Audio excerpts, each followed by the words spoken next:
Evening all, thanks for your company this evening. Time now 7:06. Here with you till 10 o'clock. It's Christo on Talk Radio, in for James Whale, and with... Yeah.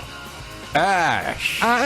I'm still here. You're an always eye on you. here. I mean, they told me it was my show tonight, so, I mean, you know, but I don't mind. I'm not proud. In many ways, it is. Well, yeah, you're right. Yeah, it is my show. Yeah, that's right, yeah. Yes.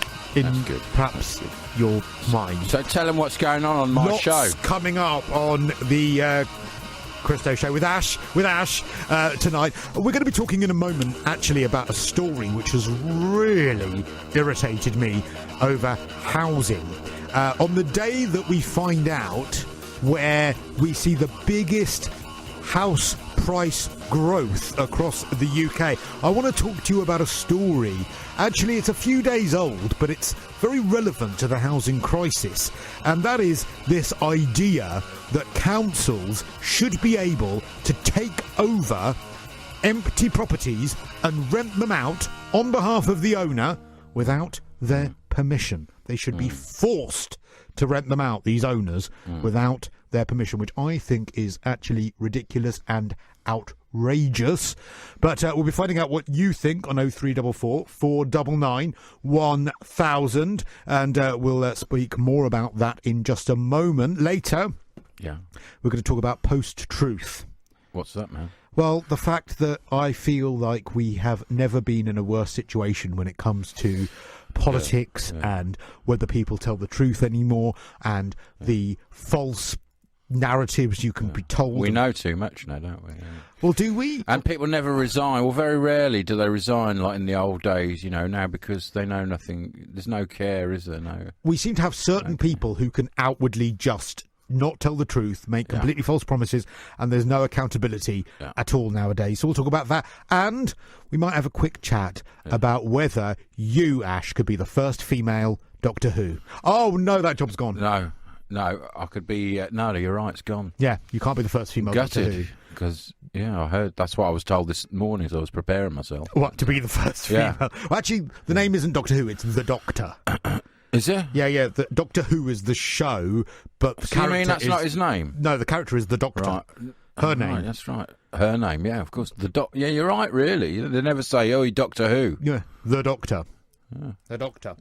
So there we go. Now, let's start off, because I want to know what you think about this on 0344 499 1000. Kensington and Chelsea Council, as you know, it's the council where Grenfell Tower is located, where that tragedy took place, and they are now seeking new powers to take over empty properties and use them to house social tenants. They've called on the government to change the rules for acquiring unused dwellings. Now, you'll remember after Grenfell Tower, Jeremy Corbyn actually was saying that all empty properties should be taken over and seized by the government permanently. Well, that's ridiculous. This was sort of halfway house, and they still get paid rent, would they, to market value? Well, it's for social tenants, so it will be... Yeah, but they're going to do up the house after, are they? So it's back to where the standard it was at. They say they will maintain it, and of course it's not actually happening. They want this to happen, but the borough has 621 properties that have been empty and unfurnished for more than 2 years, many of which are worth absolutely millions and millions of pounds. They should build 620 properties. Just build some, Well, that would seem like the obvious solution, but of course there are going to be many people out there that hear that there are all of these empty properties everywhere, and they're going to think, actually, this is a brilliant idea. Why not force the owners of those properties to rent them out, and if they're not prepared to, then the council does it themselves. Well, Councillor Michael Payne is the deputy leader of the Local Government Association Labour Group and joins us live on the line. Evening to you, Michael. Good evening. Thanks for taking the time to talk to us here on Talk Radio. So this request by the Royal Borough of Kensington and Chelsea, are you in favour of it? Well, I welcome the late conversion to council more powers to tackle the problem with empty homes. I mean, as you rightly said, there's a housing crisis in this country. This will not solve the housing crisis. We've seen the Prime Minister in the last week make a reluctant statement that she's now going to allow councils to borrow more money to build houses, which, as you rightly say, goes some way to solving the problem. But certainly when you've got 621 properties, as Kensington and Chelsea have, sat empty for over 2 years, and you've got hundreds, if not thousands, of people waiting on a housing list to have decent quality homes for their families, that's outrageous. And I think councils should be given powers to try and tackle that problem. So I welcome Kensington and Chelsea's late conversion, the Conservative Party's late conversion, to a long-standing campaign that the Labour Party's had to try and go some way to tackling the housing crisis. Yeah, but if they're paying the market rent, the market rate for it, then it's going to be costing the council, thousands of pounds a week for each flat. Well, look, there's all sorts of things the government could do. Let's see what the government's response is to Kensington and Chelsea's call. But one of the things as well that the government could go further on is allowing a higher increase of council tax charge. They did give some flexibility to allow councils to increase council tax charge above the 100% rate for those who have had long-standing empty homes that aren't being used. Maybe they should be increasing flexibilities in that area as well. So let's see what the government's response is. But certainly the government should be giving this due consideration. And if their own councillors are telling them this, the people who've got to deal with the difficulty at the sharp end of this, then they should be giving it attention.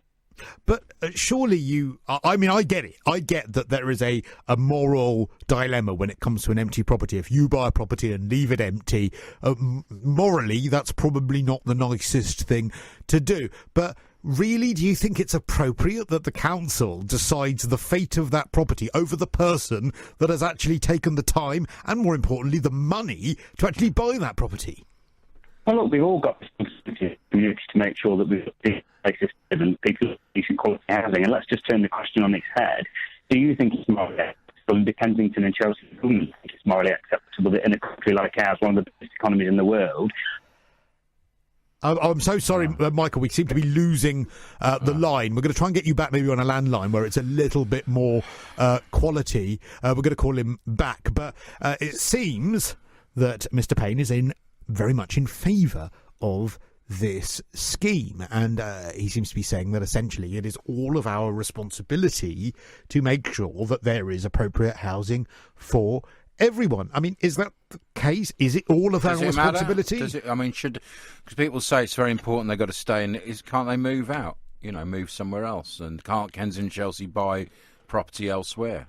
Well, yes, and of course a lot of councils tried to do that. There was the famous case actually in Westminster Council a few years ago of a lady who, I think she had 5 children and she was a single mum and she lived in Westminster, and basically her housing her flat was costing the council £100,000 a year in rent, and so they offered her somewhere else. I think it might have been Milton Keynes or somewhere not in London, and she successfully fought the council that she should be able to remain in Westminster, when of course a lot of us would love to live in Westminster, but we don't have the money. Well, do you remember, the late, great unionist Bob Crow, he had a lovely house.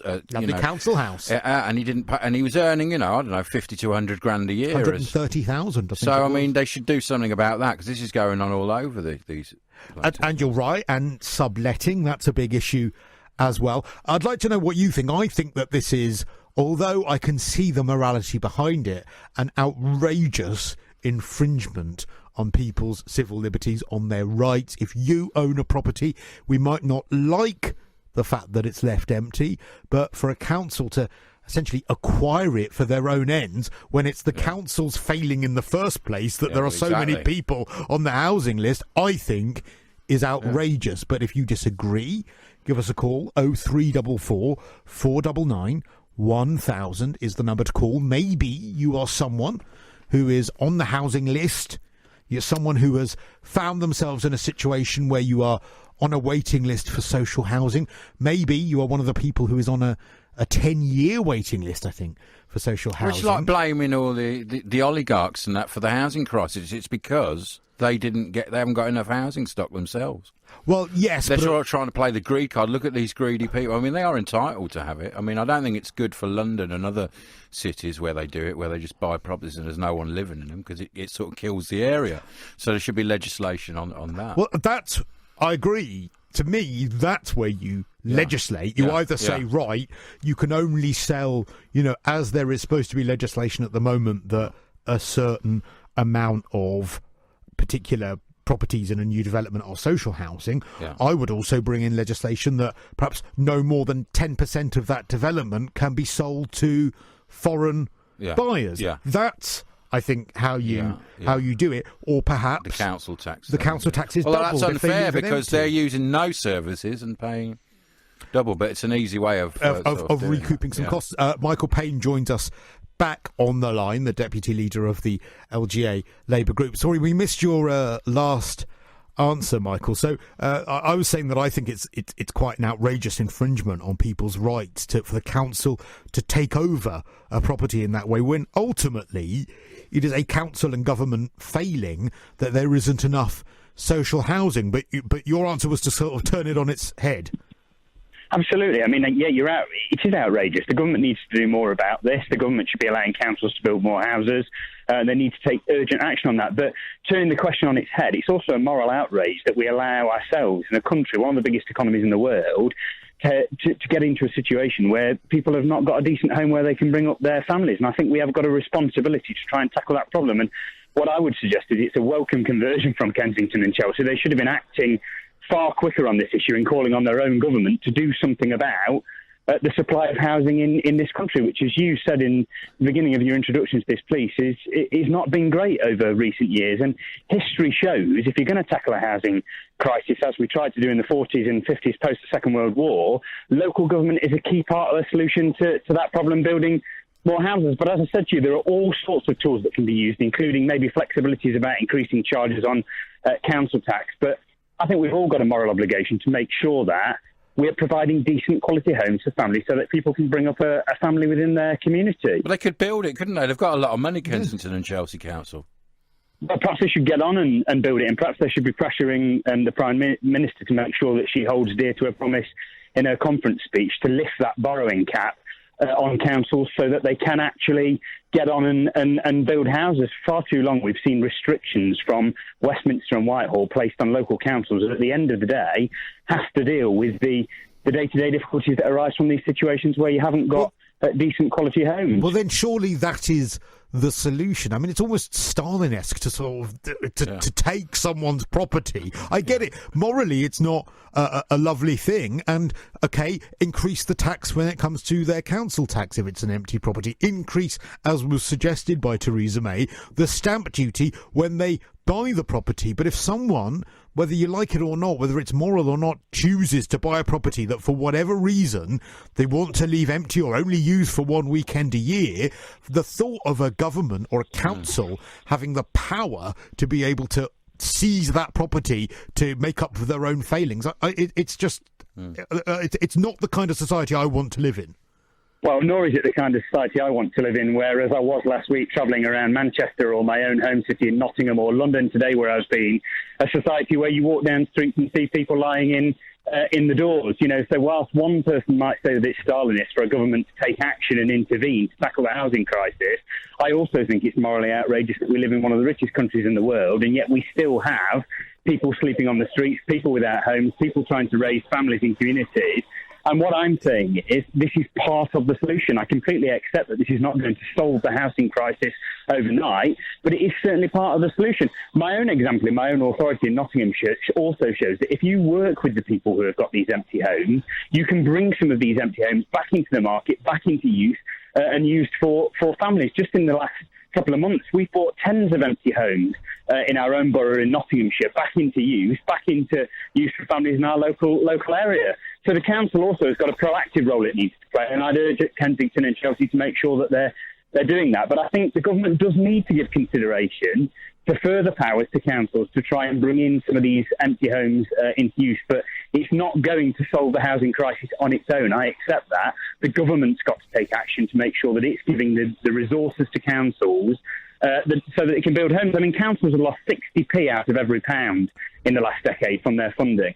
And I just think if your listeners reflected and asked whether they could run their own household budget if somebody had taken 60p in every pound away, they'd find it pretty tough. And that's the pressure local councils are under. And the government have got to do something about that. They've got to wake up and recognise that if they want to have a decent country where people can bring up families in decent quality homes, sustainable funding for local government going forward has got to be something that they put on the table. Is this not a cynical way that the council is penalising those people who have, for whatever reason, got themselves in a position where they have the money to buy a property in a nice borough? They are penalising that ambition, penalising that wealth as a public relations exercise to make themselves look good in a borough where we saw an absolutely horrific tragedy in social housing.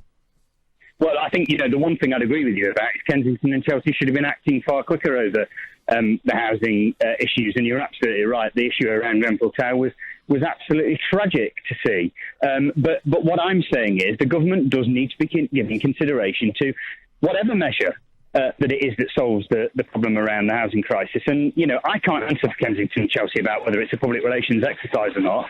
But what I'm saying is there is a housing crisis in this country. The government have got to play their role and councils have got to play their role too. And I think bringing empty homes back into use through whatever mechanism, I've suggested to you that further flexibility around council tax might be an additional thing that the government wants to consider, certainly needs to be on the table, as well as you rightly identified, building more homes in this country that are decent quality homes that people can bring up a family in. OK, Michael Payne, Deputy Leader of the LGA Labour Group, thanks for taking the time to talk to us this evening here on Talk Radio. So you've heard what he's got to say, you've heard what we've got to say. Ash, you're sort of just not build against houses. it. You're not. Well, no, I think just build houses, man. Well, I don't agree. need to go. It's part. We can use that as part. So half the whole solution is building the houses, which is the council's job.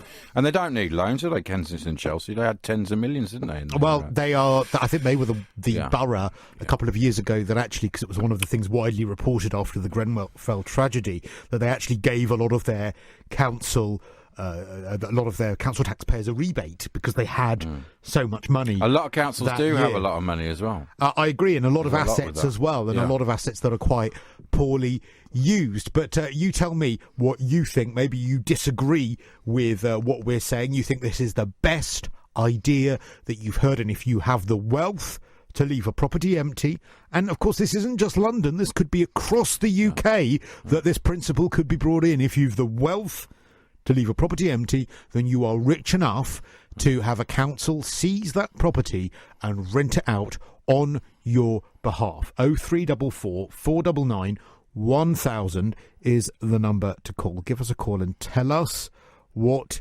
you think. Peter in Glasgow says, you sound to be in a blind panic, Christo, that the Corbynistas are at the gates. Not yet, but, It sounds like they're banging. Yeah. I mean, where's it going to end? Will they just say, oh, look, that bloke there, he's got a spare room, let's move someone into there, and compulsory move someone in your flat? Well, yeah. That's what I worry about. And then they might say to a lady who's, maybe lost her husband and's got a slightly bigger house, no, sorry, you've got to get out. Yeah, we've all, and then before we know it, we've all got to have the same size house. Yeah. We've all got to drive the same car. And then where are we? We have military parades and all that sort of thing, Totally. North Korea. And we may jest, but this is the thin end of the wedge when it comes to this stuff. Call and tell us here on Talk Radio. Time now, 24 minutes past 7. Entertaining debate, big name guests, and outspoken opinions. Christo, in for James Whale on Talk Radio. Still joined in the studio as well, as you are every day, Monday to Friday, by Thursday. Yeah. Virtual Ash. Why are you virtual? Well, no, that was when Twitter came and I had to be a Twitter handle. That's my Twitter handle. So you had to be virtual? At Virtual Ash. So, I didn't change my birth certificate. Yeah, exactly. Yeah, one day. Yeah. And Instagram Virtual Asher because someone nicked Virtual Ash. Oh. So I couldn't have that. They should be ashamed of themselves. Well, I'm Christo_radio. Christo_radio. Do I follow you? I think I do now. Yeah, we followed. Do you do Instagram? I do wish. I think it's just pictures, isn't it? What you just put a picture on, and then other people put pictures. And I everyone think looks it's at pictures, the work of the devil. Instagram. I like Twitter because it's debate, but Instagram is just about people with really good bodies who talk about amazing lives. I mean, that's why I went on it. Of course, so, I don't see much point in it. Admired your body many times. Yeah. Anyway, let's talk about housing because that's what we've been discussing this evening, and this Well, actually, the reason we're talking about it is because the big housing story today, actually, is the house prices and the areas of the UK where they are rising the fastest. I bet you can't guess the area of the UK what's got the fastest... What, the fastest growth in house prices? Of house prices. Well, what, over the last... I bet it's like... it's not Birmingham, is it? Oh, you're not far. Well, yeah, East Midlands. Oh, that's Birmingham? No, it's West Midlands, Birmingham. What, you're talking like Leicester? Well, it's just East Nottingham. Midlands. East Midlands. So is Leicester, the Nottingham, place. that sort East of Midlands, area. Yeah. Wales, then West Midlands. So Yeah, West Midlands is third. yeah. And of course, the more that house prices go up, the more unobtainable home ownership comes for people, and of course, the higher rents need to be to catch up with the high house prices. Is it so bad? They say, oh, it's terrible that people can't. Shouldn't they? I think if you can't, you should move out of the area. Move to another area and make that area good. But doesn't that break up communities? Well, yeah, but the communities get broken up with the gentrification anyway, don't they? I mean, like, a lot of places lose their soul. Like, they're talking about Shoreditch now and they're closing things at 10 at night. So you don't want to be there anyway. Brixton, where I... Yeah, so the community, that's all changing anyway, so it doesn't really matter about that community thing because the communities have all changed anyway. Look at the East End. I mean, I get that, and when I first bought a place in London, I actually moved to... And again, this was not gentrified at the time. I lived in Clapham in a council flat where it was rough as you like. Yeah.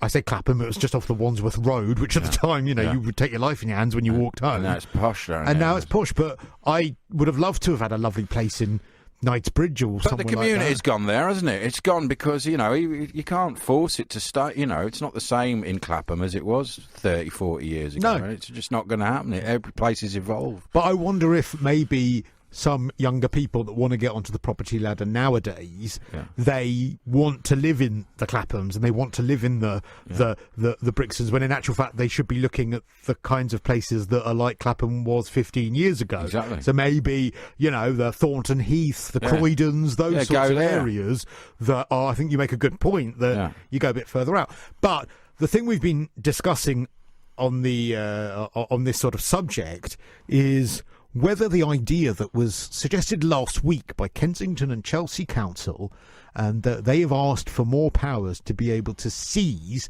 some of the 600 or so empty properties in their borough so that they can take them themselves and rent them out. Just because of their own inadequacies as a council with a duty to house people. I completely agree, and I hate the thought of a society where the government can suddenly seize your assets and decide themselves what you do with them. But of course, many people see housing as a human right. They completely disagree. They think that this is going to be the best idea ever. So if that is you, call and tell us 0344 499 1000. Let's talk to Scott, who's in Newton Abbot. Evening to you, Scott. Yeah, hi, Christo. Hi, Ash. All right, you Scott. guys all right? Yes, fine, thank you, though. Slightly furious Very that angry. I might work my backside off to own a house. And come home and there's someone sitting in his front parlour. Wearing a red top with with one of the Corbynista caps on. I'm equally furious at the suggestion of it. I'm a taxpayer. Myself and my wife have worked hard. We live in Devon. We'd love to live in Kensington and Chelsea, but we know we can't afford that. We live by our means. We live where we can afford. If we couldn't live where we are, we'd find somewhere cheaper. We pay our taxes. We saved up, and we were fortunate to have a house that we rented. We decided to rent it ourselves, which we've sold now. But we worked hard for that, and I just think that the council take enough of our money already with their grubby little mitts, investing it poorly, wasting it in front of our eyes, and then they come with their hands out saying they're going to seize people's assets, the sort of problem that they've created themselves. I think it's absolutely outrageous. I'm absolutely against it. And, there's a human right piece, but that's not everyone's problem to sort. I disagree completely. I think the council needs to sort the issue out, and if you've worked hard for it, they can keep their grubby mitts off it and go somewhere else. That's just my view. But is it right, though, that someone should have a property, perhaps they don't even live in the UK, that property is worth a lot of money, and it's just sat there gathering dust when there are families with children who are stuck in bed and breakfasts on housing waiting lists, and they've really no chance of getting a property anytime soon, whilst just up the road there's a big empty flat? I think that some of the suggestions that were being talked about around, the council tax adjustments, all that, I think that's sensible, and giving these homeowners the option to say, look, actually, not market rate. I'll give you better than market rate if you want to rent it out. But if I was waiting on a housing list and there was years and years to go, I'd look somewhere else in the country and think, where can I get a house quickly? And I'm going to start my life there because it's within my means. And I get what I want for my family a lot quicker. As a family man, I'd want to sort my family out as quickly as possible. But you could never dream of living in Kensington and Chelsea, so do you think it's right that... Because what does it say in life? If you want to live in the best places, don't get a job, because then you'll never be able to afford it. Just have a big family and go to the council and say, I need a place here in Kensington. Yeah, it wouldn't even enter my mind to live anywhere, even within a commuter belt of London, because I know I can't afford that. Well, you could if you were on the, if you didn't have anything and you had a few kids and they have to house you. But then I'd be stuck on a waiting list for probably 2 or 3 years, or in B&Bs, like you say. Yeah. Wouldn't we end up in a situation then, though, where we only have either really, really wealthy people that live in London or really, really poor people that live in London and nothing in between? Yeah, like, isn't Paris quite like that, they say? Yeah. I don't know. I mean, like I say, areas change anyway. Exactly, and you could move. It's almost like there's so many areas within UK that are vast open spaces that they could. Yes, green belt. We don't want to build everywhere, but there's enough space to build places, and we could start new sort of communities. It doesn't have to be poor areas because, like you said, if they're building properties, they'll have a percentage of the builds as social housing, and then they'd have a percentage of where people buy. That's what they've got down our way. So, they can have a good mix in there, but they would have more space, quicker availability, and I think, people need to stop thinking about the most expensive, fancy, trendy places to live and live within their means and look where they need to fish where they need to fish. All right, Scott, thank you very much. Is that the problem? Do you think that people's expectations are just a little bit too high? I mean, Scott makes a good point because, economics, page 1, paragraph 1, sentence number 1, the way you drop prices and drop demand is to increase supply. It's the easiest thing that you ever learn in economics. It's the first thing you ever learn in economics. And do you know what I think? Do you know actually what I think all of this is part of? What? I'm a bit of a conspiracy theorist. Yeah. I love a conspiracy theory. You don't ask me about Diana. And I think, though, that the reason it's been a concerted effort, a concerted plan by government after government after government to not build more houses because we now, as a result of us having so much wealth tied up into our properties, and we all think we've all paid so much for our properties that we have been lucky enough to buy. No government is going to say, right, we're now going to build 1 million houses, and because of those 1 million houses, we're going to bring down the demand, which therefore will bring down prices for everyone. Because what government is going to be the turkey that votes for Christmas? Yeah, it's not going to. Is it? Well, it depends, doesn't it? Corbyn would probably do that, wouldn't he? Well, maybe he would, I suppose he would be probably the first. I mean, they say in London that's what they've got to do. They keep going on, they've got to build, but like you say, it's not happening. Yeah, and I wonder whether it would be political suicide. Is that what you believe, then? I believe that no government would want to make people's houses worth less, because I don't think anyone would ever vote for them. And I think that that's an issue. And if you had a government that built thousands and thousands of homes, at the end of their term, if you bought your house for £500,000 and at the end of their term it's only worth 400, you're not going to say, great, well, what a successful... Well, that could happen anyway, though, you know what I mean? I mean, you never know what's going to happen with the market. True. With Brexit and everything going ahead. And true. The next credit crunch. Oh, God, I was depressed before I started. Yeah. Now it's even worse. It's only going to get worse. Got a text, it's actually a tweet here to us both. Oh, yeah. Are you suggesting it is perfectly acceptable to house people in damp, unfit properties if they are empty? Should councils foot the bill to refurb a property to an acceptable standard? We have a north-south divide here, and the rich versus the working poor, says David. I think some people, if you do own a property, if the council said we're going to do it up, you'll get rent, and you'll get it exactly the same. And the council at will the end, maintain it as part of this plan. and you'll get it at the end the same. And I don't see why you should object to it. Because I wouldn't object to it in You're principle. not losing out on anything. Well, then why You're don't? gaining. You're gaining, in fact. Well, then why don't they incentivise? There needs But to it'd be more- crazy because the rent in Kensington and Chelsea, they'd be paying like $3-4 grand a week. So I mean, they may as well build new houses. No, but probably not social rent because there's a cap on social rents. Well, so they're not going to be given the market value. So they'll be getting the. They are sort of probably robbing the property the then. top value that Well, the that's not right, is cap it? would be, Well, that's no rather good. than because if Well, that would be a quarter of what the actual market value is, or something like that. I think it would depend on whether they are on housing benefit or not. But presumably, if they're on a council waiting Well, list, yes. you would presume that they perhaps have some housing benefit, and there is a cap to the amount of housing That is, benefit. yeah, of you course get. there is. So, But there's also presumably- not a cap when they're working, is there? Or when there's sort of the halfway. If you're working but you're in a low-paid job, the council will help you you rent. You know what I mean? Let's talk to Paul, who's in Essex. Evening to you, Paul. Hi guys, good evening. All right. Now do you work in this field, Paul? Yeah, so I for a number of years have acted specifically in the negotiation of social housing and the amount of contribution that developers have to give to councils. Quite a lot in RBKC, Kensington and Chelsea. So I would They act seem as to a get away with it, don't they? Of not always fulfilling the amount they're supposed to. Well, yeah, that's because on probably 90% of luxury developments, luxury apartment developments, the developers always manage to negotiate a substantial payment in lieu for the contribution of units of housing stock. In some cases, these are not small payments; they're millions of pounds that RBKC's paid in lieu of having, not turning a blind eye, but in lieu of accepting, say, 30% of a development for social housing.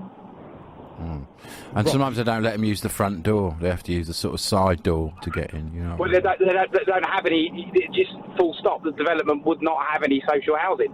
There's a payment made to the council, and that's the end of it. Right. So it's just a money spinning thing, really. Well, yeah, they say that money is then used to create housing elsewhere, but you never see the evidence of what houses have been created elsewhere or where the housing, if in fact it actually goes to housing at all. But the case is stopped as soon as the payment's made in lieu. And that's not just happening in Kensington and Chelsea, is it? I've seen that happening in a lot of places where they'll reapply to the council and say, actually, the market conditions have changed, or actually the development isn't going to be as profitable as they first thought, so that's why they've got to reduce the number of social houses, and they seem to get away with it. So on that basis, and on the fact that there seems to be fewer social houses, what do you think about this plan that Kensington and Chelsea Council are attempting to get put forward? It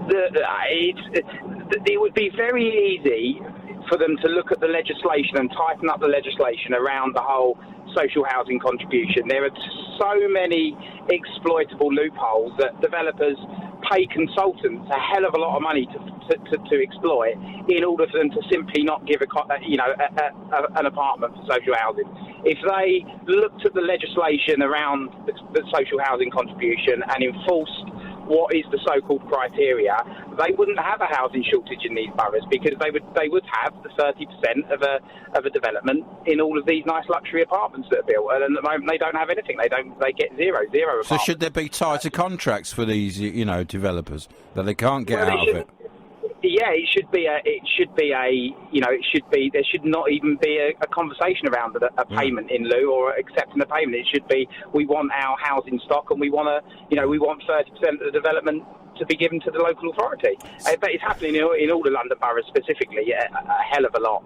Westminster, RBKC predominantly, but it's happening all the time. Well, it's an interesting one, Paul. Thank you, and I think it goes back to exactly what we were saying at the start of the show. What was that? Such a long time ago. Such a long time ago, I know. A whole 45 minutes in radio. Yeah, radio terms, that's like a couple of weeks. To not get fired in that time is an achievement. Yeah. But actually, this is the council trying to solve the very problem that they created. Yeah, I mean, and I think a lot of the percentage of council funds goes to pensions for people who work for the council.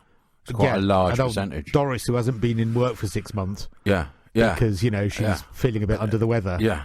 got heartburn. Exactly. I mean, look at the sickness rates, much higher than in the private sector. Don't start me on that. When I was trying to get, as well, talking about planning, when I was trying to get my planning and building regs through on my house that I was doing up, literally the amount of times you'd email the council, I'm not going to say which council, and say, and just try and get them to come back. Sorry, they're off. They're on annual leave. Yeah, it's 1 minute past 5. Well, the amount of holiday they get, 80 days a year plus this and 3-hour lunch breaks. Or I had, in one of my old flats I lived in, I had disabled space outside my house, and it was for the previous person I bought the flat with. So I emailed the council and I said, look, parking's really tough on this road. And there's disabled space outside. So do you think that you could look into whether it's still needed? And I got a reply back saying, we will try and get to your email within the next 18 months. Which is just really? 18 months. And did you sort it out? No, they never took this. 10 years on, it was still there. So it never, ever went. I'd love to not reply to my emails for 18 months. Yeah. I do. It's all right. Yeah. Yes.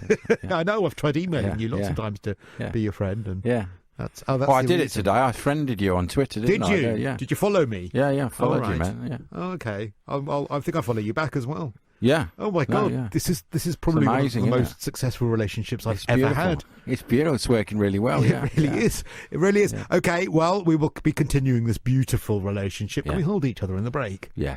Okay. We're going to do that. That's all. I hope James isn't listening. He'll be very jealous. He does get jealous because we huddle often in the breaks. Well, maybe we could just because of fear and that of the world. If you were here, we would have a 3-way huddle. Yeah, that's right. Yeah. Time now, 7:45. Introducing Talk Radio's incredible new super signing, Matthew Wright. Fertility god Robert Winston joins my jungle buddy Annabelle Giles live in the studio, plus Sean Wallace from The Chase and comic Dave Chawner on male anorexia. The Matthew Wright Show, putting the world to rights. Tomorrow afternoon from 1 on Talk Radio. Across the UK, online and on DAB. Christo, in for James Whale on Talk Radio. It's 11 minutes to 8. Thank you for your company this evening. It's Christo on Talk Radio, in for James Whale with Ash. Yeah. So... And do you know what? I've had a text here. Yeah. You can text by the word talk and your message to 87222. This is from Michael. How do buttons? I think that means me. What are you doing there, Christo? Talk Radio must be desperate to have you on any other time than your usual weekend pre-breakfast show that nobody listens to. Yeah. Well, they were. Was nobody else? It was very short notice, and suddenly No, don't tell them it was short notice, because they'll know that. Because the next thing he says was nobody else available. No, there was. I mean, you were first on the list, weren't you? Was I? Well, I don't know. Actually. I know that you were very, very much involved in the booking process. And exactly. You refused to work with anyone else. I do. Yeah. I mean, I always fall out in the end. I'm very temperamental like that. You're very. Yeah, you are very, very. You're very Lady Gaga when it comes to things like that, aren't you, Ash? Yeah. We're talking this evening about housing and whether it's acceptable in order to solve the housing crisis in a time where buying a property is more expensive than ever. Is it acceptable that a council should be able to seize an empty property and rent it out themselves on the owner's behalf? That is what Kensington and Chelsea have asked to be able to do. When I first told you about this earlier, you were sort of a bit in favour of it. At first you were but now you told me you don't get the market rate. Well, I think it's difficult to know whether you'd get the market rate because it would depend on whether they're on housing benefit. But presumably, even if they're on housing benefit, I mean, if you're not going to get the housing rate, it's not on. One of them, just theft. One property is worth 30 million quid, and I can't imagine you're going to get. Well, exactly. Well, then that's going to be they're sort of nicking it off them, aren't they? So we've been asking about whether you think this is a good idea. I think it's outrageous. It's Stalinist. It's literally communist. I mean, the workhouse. North Korea-esque. The workhouse has a very bad name. Is there a modern way of bringing back the workhouse? And then you could live in the area you want to. Say it was like a Holiday Inn rather than the old Victorian one, and many people would describe a Holiday Inn as very similar. And. You go in there and you do a bit of work or whatever it is, and then that's it. Everyone's happy. Having said that, there's a Premier Inn near me in Brixton is beautiful. Oh yeah, there's a lot of absolutely. yeah. Some of those are gorgeous. Yeah, gorgeous, yeah. Really, really nice and like really lovely architecture. Really clean, nice bedding, brand nice new towels. Oh, lovely towels. Sometimes some of these places. Really? Yeah. Okay, I should remember that. But I don't like a soft towel. No, don't worry about that. Like it's quite a hard, rough towel. Yeah, but it's thick. The one I can't remember which chain it was. It was quite nice. Simon is in the New Forest. Evening to you, Simon. Good evening, gents. All right. All right, now. Fine, thank you. Do you know Simon? Because he calls all the shows. Does he? Does he not call yours? I mean, that's saying something if he doesn't call also, you. that doesn't make me feel particularly special. No. Excuse me, I have actually phoned Christo before on his early morning show. Yes, exactly. I know. That's exactly what I just said. Yeah. So you can tell James. Oh, you do? Well, yeah, he does call every show. But what did I say to you yesterday, Ash? I can't remember. It's a long time ago. I couldn't remember 45 minutes ago. Yeah. Yeah. Between 7 and 10, I'm all yours. Oh, right. Well, even now, that's not true, is it? You've just called Christo. Yeah.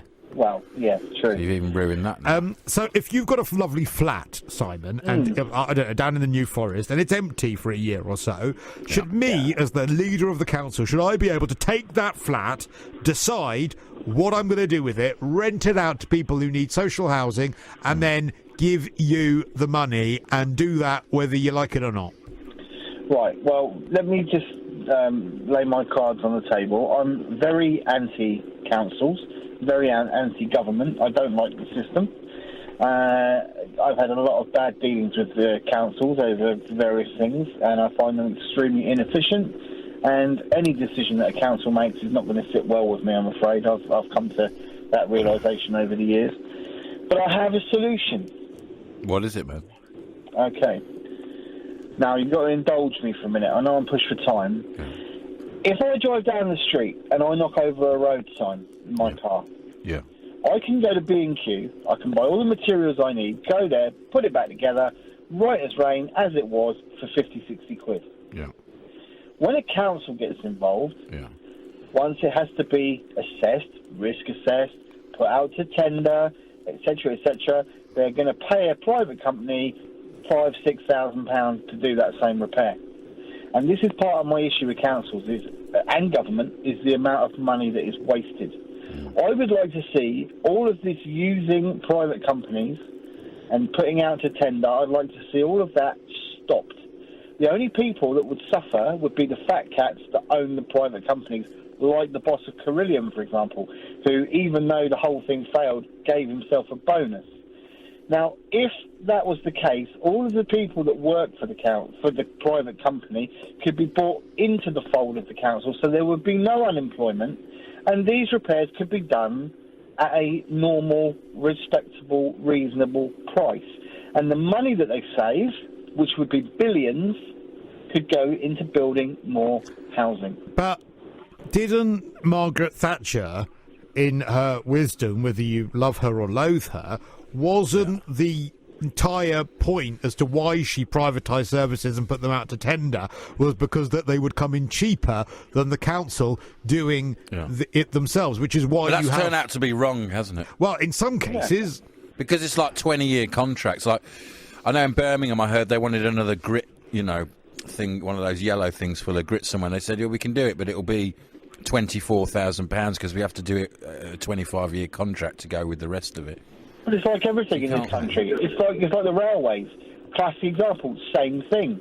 You privatise something, they might get a foot in the door by giving the right prices at the right time, and before you know it, it's spiralled out of control. Because they're there to make money, aren't they? No, I don't think that's the same, though, because the railways, I actually agree that the railways shouldn't be in private ownership, because the whole essence of something being privatised is the competition and the fact that, if you are tendering to fix the road sign you're talking about, then there should be 3 or 4 road sign fixing companies that you go to, and the cheapest one or the most efficient one gets the job. They've changed it in some places.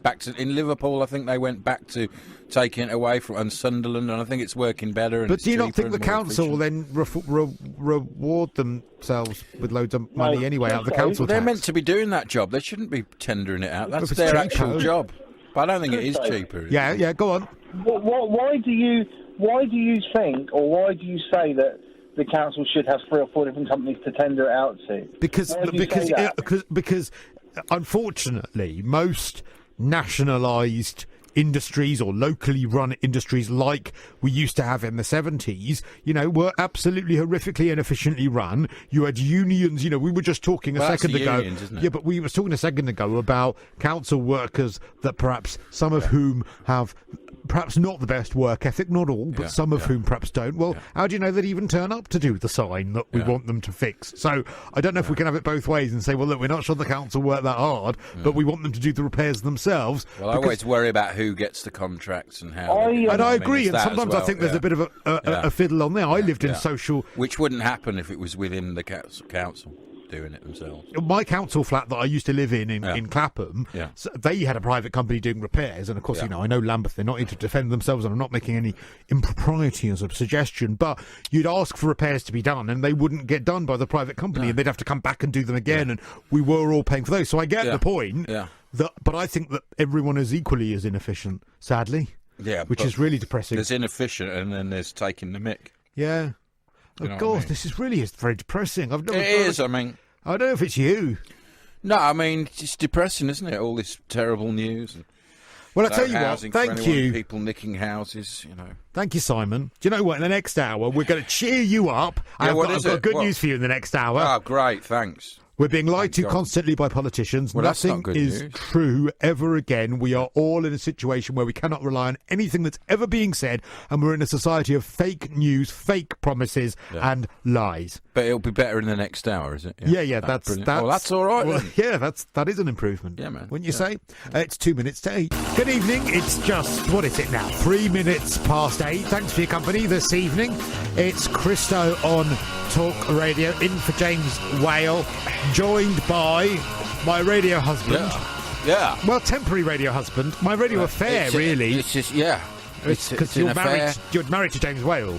Yeah, well, it's a civil partnership, but, there's not much difference, is it? No, whereas we've gone for full marriage. We've gone for the full thing, because otherwise it would have been bigamy. No, we did try and get a cake baked, but it was refused. No. Unfortunately.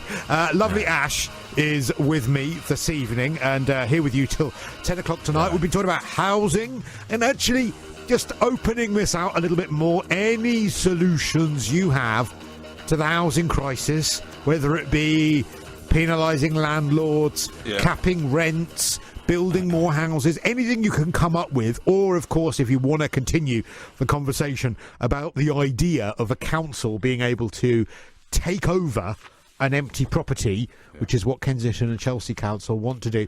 As I said in the last hour, by the way, I do think it's quite telling that this is the Grenfell Tower Council, and that this is all just a PR move to go, look, we do care about they want to do housing. They want to concentrate on what they're meant to be doing, because you remember there was a lot of stuff they didn't do, and they were hard to find at the time. Well, in fairness, and again, going back to when I used to live in social housing, I mean, I think that Grenfell Tower could have happened in any borough, any council, because the amount of times that I would contact the council, and this would happen to so many people who I knew that lived in the block, saying, oh, this needs fixing, and then you get a notification that it had been fixed and it hadn't been, and then you do it again, and you'd feel like you were literally pushing custard up a hill trying to...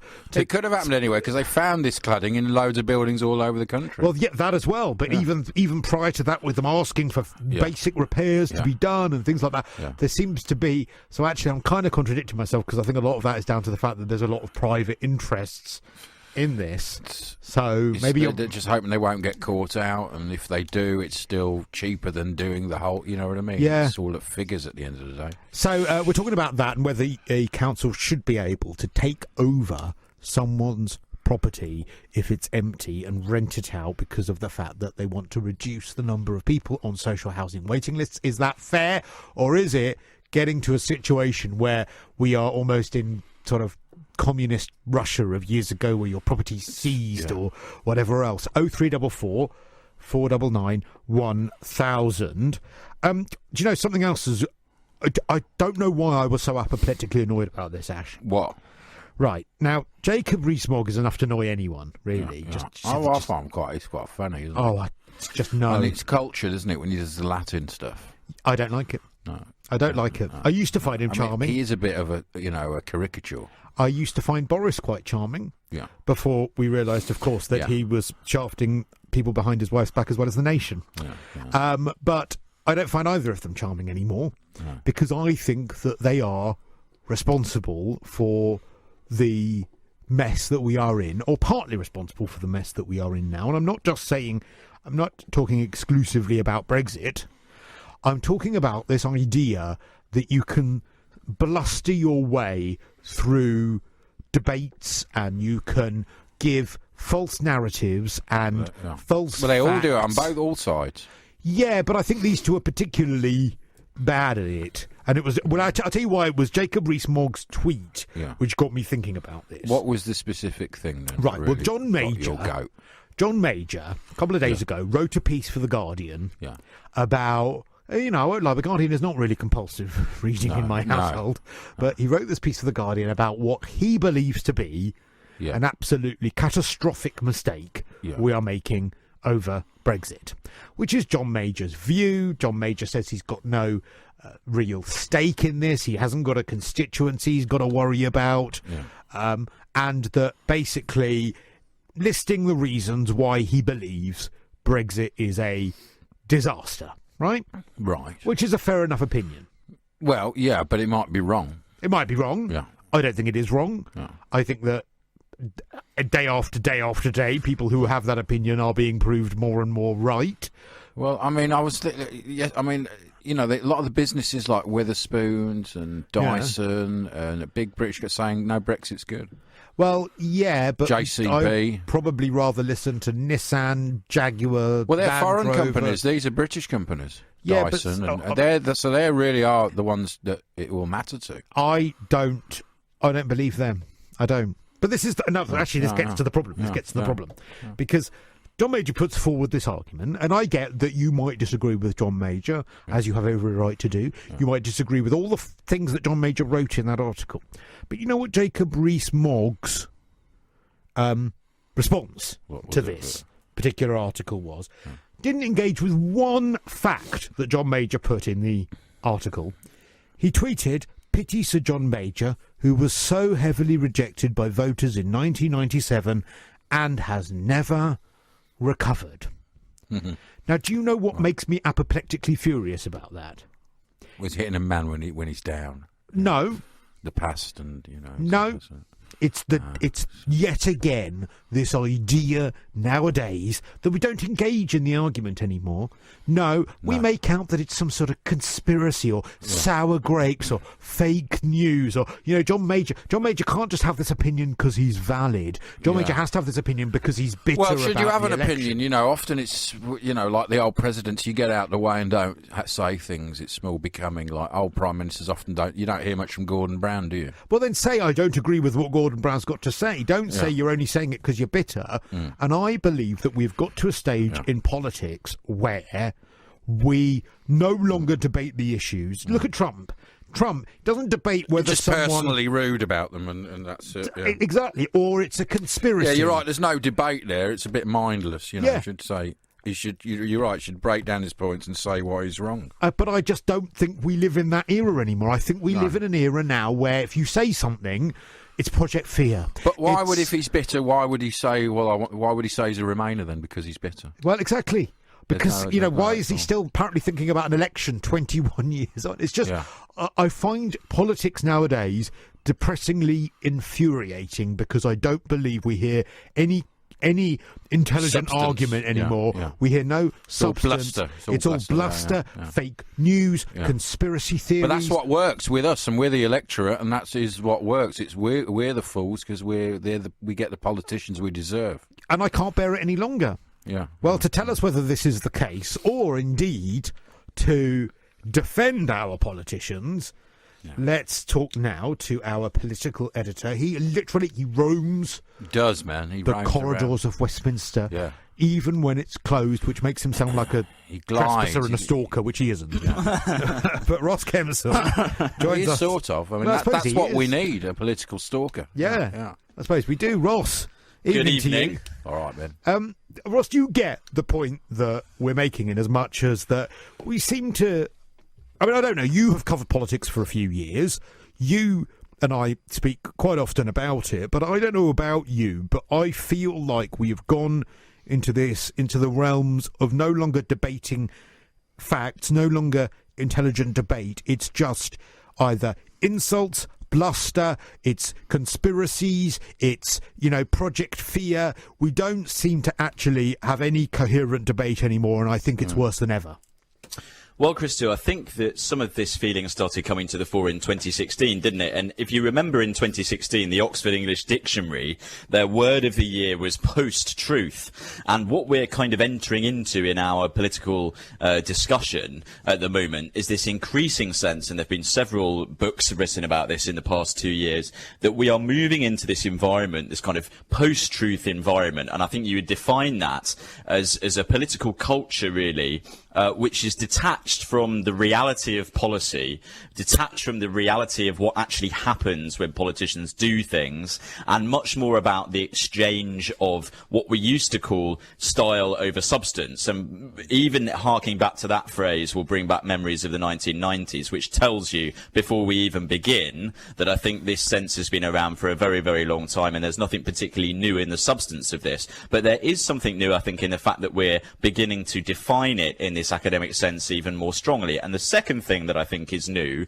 is that the real proliferation and ubiquity of social media now in politics has completely changed our political discourse. And I think that actually has happened not in the kind of conventional way that many people think about it. Lots of people say, well, social media has made our political discourse more base. It's made it more harsh, more insulting. Look at Twitter, look at Facebook, look at the platforms upon which we've seen, for example, even very prominent presidential candidates, for example, like Donald Trump, exchange insults with whoever. In fact, the other day, I saw a tweet from Donald Trump calling Stormy Daniels horseface, referring to somebody who's a former girlfriend, apparently, of the president as horseface. So these kind of sense that social media has pushed us into this kind of quite confrontational environment.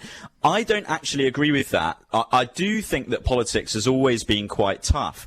What I think that social media has done, coupled with this sense of post-truth, what I think that has actually done is it's just opened up politics for everybody, and it's made it much easier for everyone to see the reality of what a lot of political discourse is like. Now, there are outstanding figures, for example, like President Trump, whose kind of rhetoric is unlike the rhetoric of any other modern president. And the same with figures from the Brexit campaign, from both the Remain and the Leave side. And we know that both the Remain and the Leave side, the official campaigns, both, if you like, told lies, in the sense that they both promised or made claims which were subsequently found not to be accurate. But I think away from that, what we're basically just seeing now is that people have become much more aware of the reality of what politicians do. And I actually think that that's a good thing. I think the more people who are aware of the nature of this debate, of how poisonous it sometimes is, the better. Because when it is controlled only in the media, when it takes place only in the press and only in the political class, the whole rest of the population do not see the reality of what a lot of politicians are like. It's interesting you use the term post-truth. It's like, even because I remember what a post-truth used to be. It was a lie. That was what a lie used to be called. But even lies have now been spun. Even lies have PR. Well, there's no substance, is there, with politicians like there used to be. And people have realised that, and the only thing they can do is react by voting for Brexit and voting for Trump in America. So this is the only way people can react, is by going against the the political consensus. Post-truth. Well, there are two concepts in this kind of PR post-truth reality which I want to briefly talk about, because I think that these hit what I experience daily as a journalist. So I'm a member of the Lobby in Westminster, which is the group of journalists who sit inside Parliament and have privileged access to MPs, and who try and read everything that the government and Parliament is doing. And there are two kind of strategies which have been identified by academics, which I think are actually very, very true and accurate. The first is this concept called truthiness. Okay, it's not truth, it's truthiness. It's this idea that if something sounds true to the majority of people, if it fits into some kind of overall narrative, regardless of whether it actually is factually true or not, it's likely to be believed and used by politicians. And I think politicians at the moment in the UK use that a lot. They make assertions that a particular statement or a particular element of fact is true, but they rely on the fact that people's perceptions are open to that, whether it's actually true or not. So that's used by politicians a lot. And the second example, this is an American term, but it's called swift boating. And that is basically an unfair political attack, which is kind of completely detached from reality. Donald Trump does this a lot. He will pick up on something, for example, in the presidential election campaign. Remember Pizzagate, remember the allegations that President Trump made before he became president about Barack Obama not being an American citizen, not having been born in the United States. These kind of attacks, which are almost so wrong that they somehow are right, and it's almost that old adage of the bigger the lie, the more they believe. We've just entered into this era, I think, where lies have become more brazen on the political scene. So you can now say something about a political opponent which is so untrue, it's almost the reverse of what you would accuse them of. Somebody like Barack Obama, for example, in the end, he ended up absolutely embodying the American dream, embodying the office of the President of the United States. To turn around and claim that he's not an American citizen was the most kind of base possible claim that you could make about him. Now, I think that this kind of swift boating is what American scholars call it.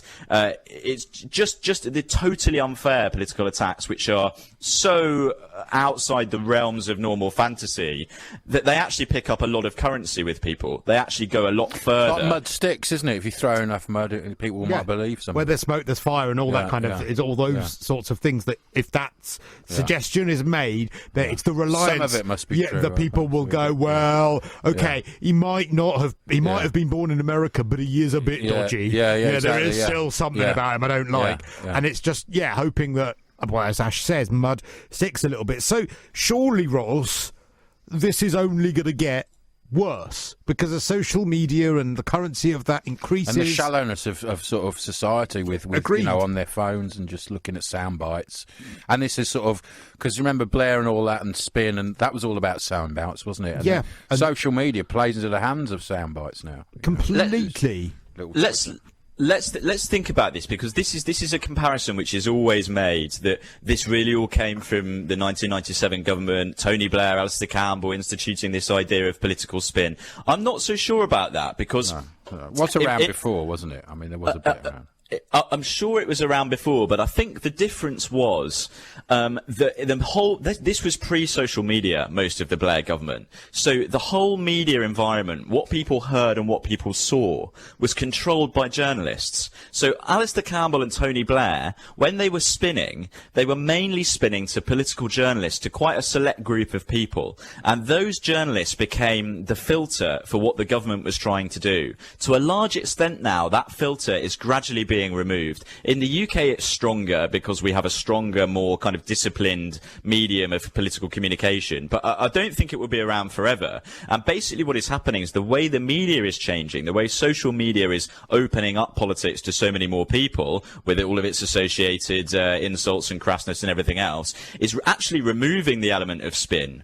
Spin was quite subtle in some ways. To spin something properly, and I deal with spin doctors all the time, if you spin something properly, as in you have to make an announcement, but you want people to take the positives from it rather than the negatives, or you want people to see the positive aspects of the government's agenda, or even just to take notice of what the government has achieved, you actually have to be quite subtle in the way that you do that. You have to be quite technical, and it's about managing the news and managing the way stories are pitched in the news. That's not what happens on social media. Like I said before, it's the bigger the lie, the more they believe. The more outrageous the statement, the more they believe. Somebody like Tony Blair never did that. So, that politicians pre the social media age were not quite engaging in these wholly baseless claims about each other. So I do think something's changed from the era of spin. And actually I think we're almost in an era where spin has become defunct, because politicians have realised that they can circumvent the traditional media, they can circumvent the print media, and they're doing that more and more and more. And we're going to get to the point, and it's going to be within our lifetime, I think, where the print media's control over political narrative is just absolutely tiny. We're already getting there.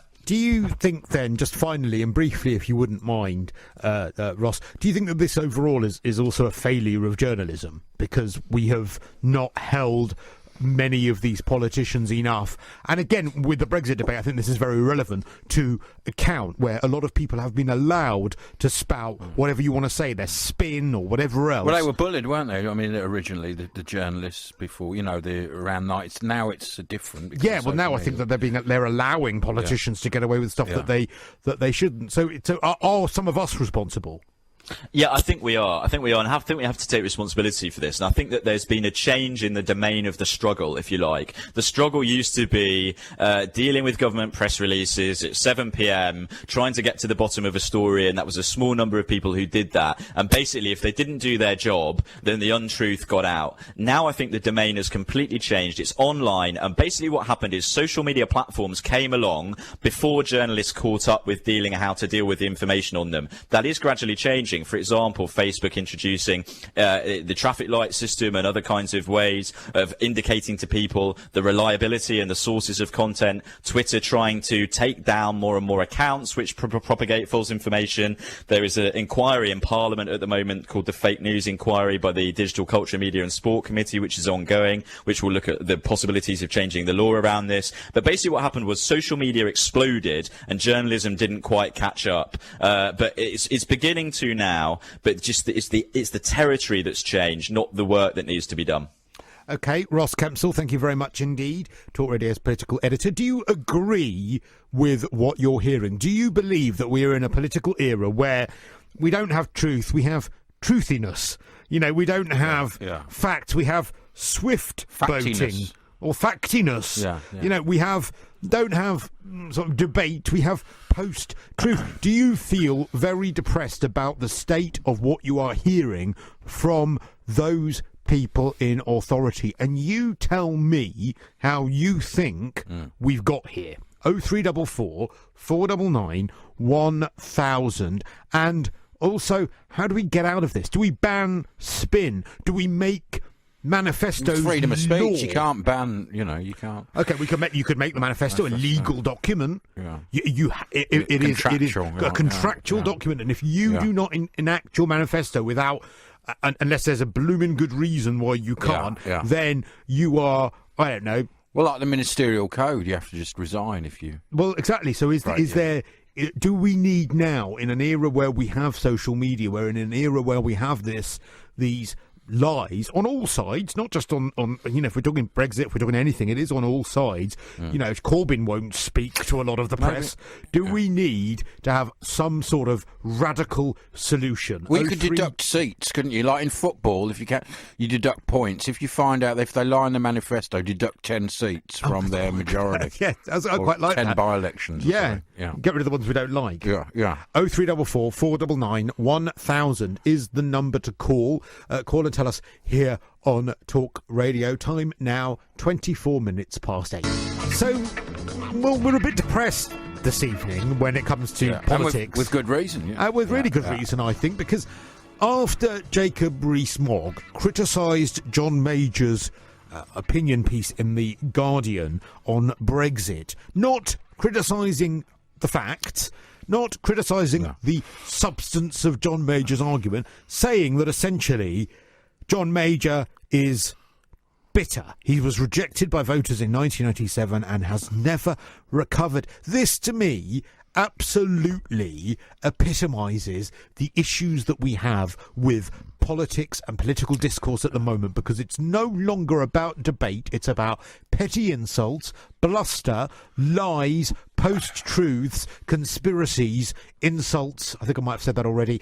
And it's just so depressing. Maybe there's a history between Rees-Mogg and May. Maybe when he was a work experience kid, Major wasn't threw a piece of paper at him. A Major-Mogg rivalry. Yeah, you know what I mean? You don't know what's going on. But I just find it really... I think politics and our faith in politicians, and I don't know whether you agree, is worse than it has ever been. Do you agree? How have we got to this stage where politicians seem to be able to be outwardly lying or being dishonest, being not very truthful? What is it? Truthiness, where they spin things. I just think we are in a really, really depressing situation, and I would love to know how we got here. and how you'd solve it. There's no integrity, is there? Really, no now integrity. Integrity. That's the word that we've lost. And this idea that you can, well, call and tell us first. 0344 499 1000. But you can say to me, I don't agree with what you think about housing. And I don't say to you, well actually, the reason I think this is this. I can say to you, well, that's because you're jealous. Well, yeah, and there's a lot now you can't say. A lot of people won't say they voted Brexit in public because, you know, it's there's certain things you can't say. It's like you can't say, oh, I'm a Tory voter. A lot of people say, oh, no, I vote Labour, but actually, you know, this, and that's got to change because you can't have a go at people because of what their view is. You've got to be able to debate stuff. And that's, I think, a lot of that as well when you consider that we've got a situation where hate crimes are even on the rise, and that's because a lot of people's rather unsavoury opinions now are kept in private, whereas them being out there and being able to be debated. So exposed, I think, and this absolutely, I think, sums it up. Actually, Mark has sent a tweet saying, "Okay." Yeah. With the left for Stormy Daniels. Remember Ross Kempsell, our political editor, we were just talking to, and he used an example. He called him a previous girlfriend. I don't think she was quite a previous girlfriend. Well, I think that it was maybe for a night. Yeah. Stormy Daniels, and the fact that President Trump, in a tweet, the President of the United States, the leader of the free world, wrote in a tweet last week that Stormy Daniels was a horse face, right? And his electorate will like that. They'll go, oh, this guy, he's not a politician, he just says things, and maybe there's some truthiness in it. Some truthiness, yeah. Well, Mark has said, OK, with the left for Stormy Daniels to make jokes about Trump's manhood, because, of course, Stormy Daniels made some mushroom-esque comparisons to Trump's manhood. But he gets criticism for calling her horseface. Hypocrisy of the left. Mark. Remember Obama called a pig in lipstick. What's the name? Yeah, but actually that's as bad because that's worse in a way. I'd rather be a horseface than a pig in lipstick. This is the point, right? Yeah. Stormy Daniels is a porn star. Yeah. Donald Trump is the president of the United States. So surely, Mark, you can't call it hypocrisy of the left because we should be holding the president, the leader of the free world, surely to a higher level than we should a porn star, shouldn't we? Well, I don't know. You get porn stars with integrity. Some people would, hold them in higher esteem, morally maybe. And when it comes to the benefits you get from them. Yeah, and looks-wise. Oh, it's so depressing. Let's talk to David, who's in Richmond. Evening to you, David. Hi, how you doing? Fine, thank you. Do you think we should hold our politicians to a higher account? Do you think that we are in a situation where we have no one else left in public office that seems to have any level of integrity? I'm not sure, to be honest, about that one. Oh, well, that's... Oh, right, well, then it's so good you called. that wasn't really my point. That wasn't my point. Okay, go on.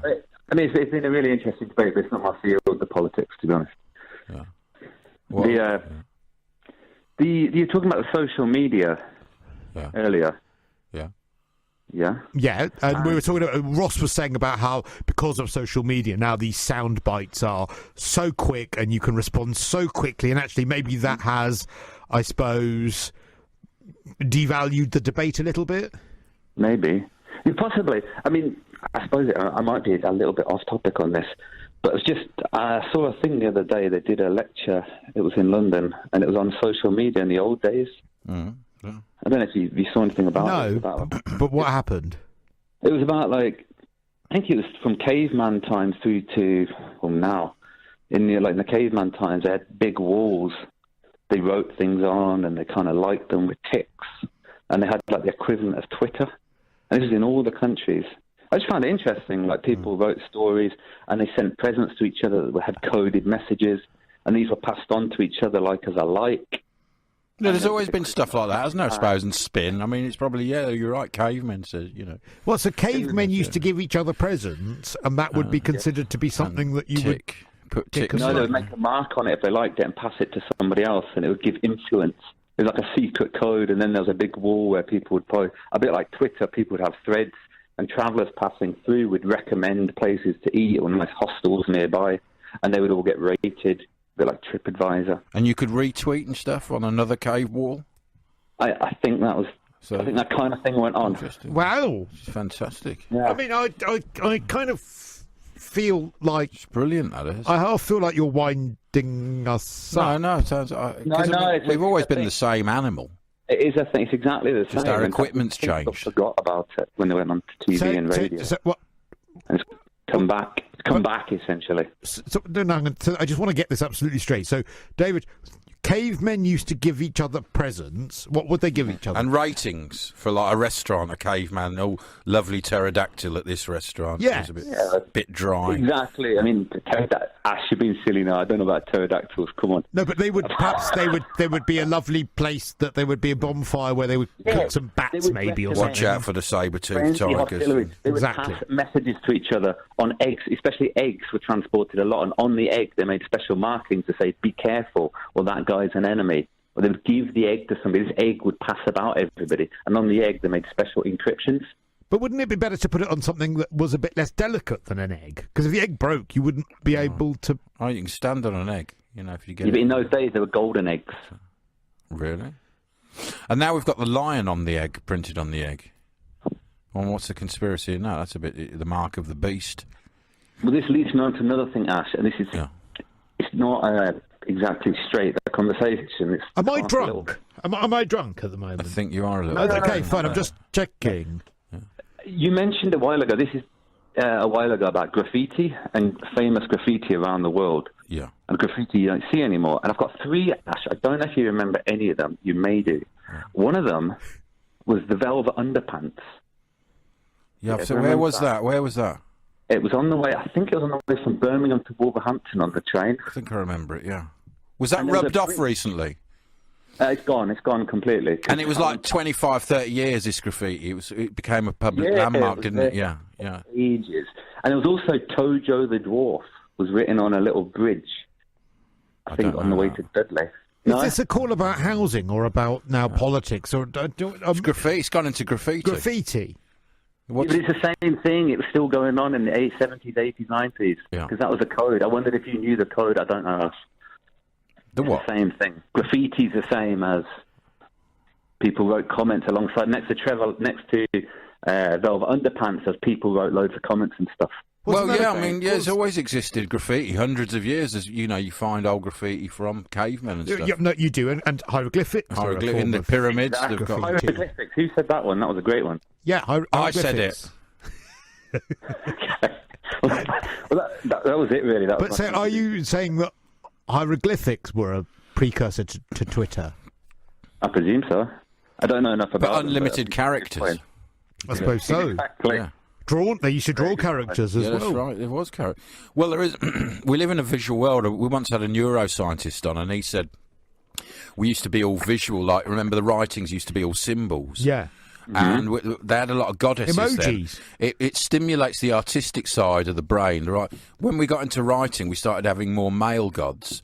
And now we're going back into a visual age because of screens and adverts, and women's power has come up again. And they're saying it's because of the visual, arty side of the brain. This American neurosurgeon was saying the visual world we live in will stimulate the more power of women.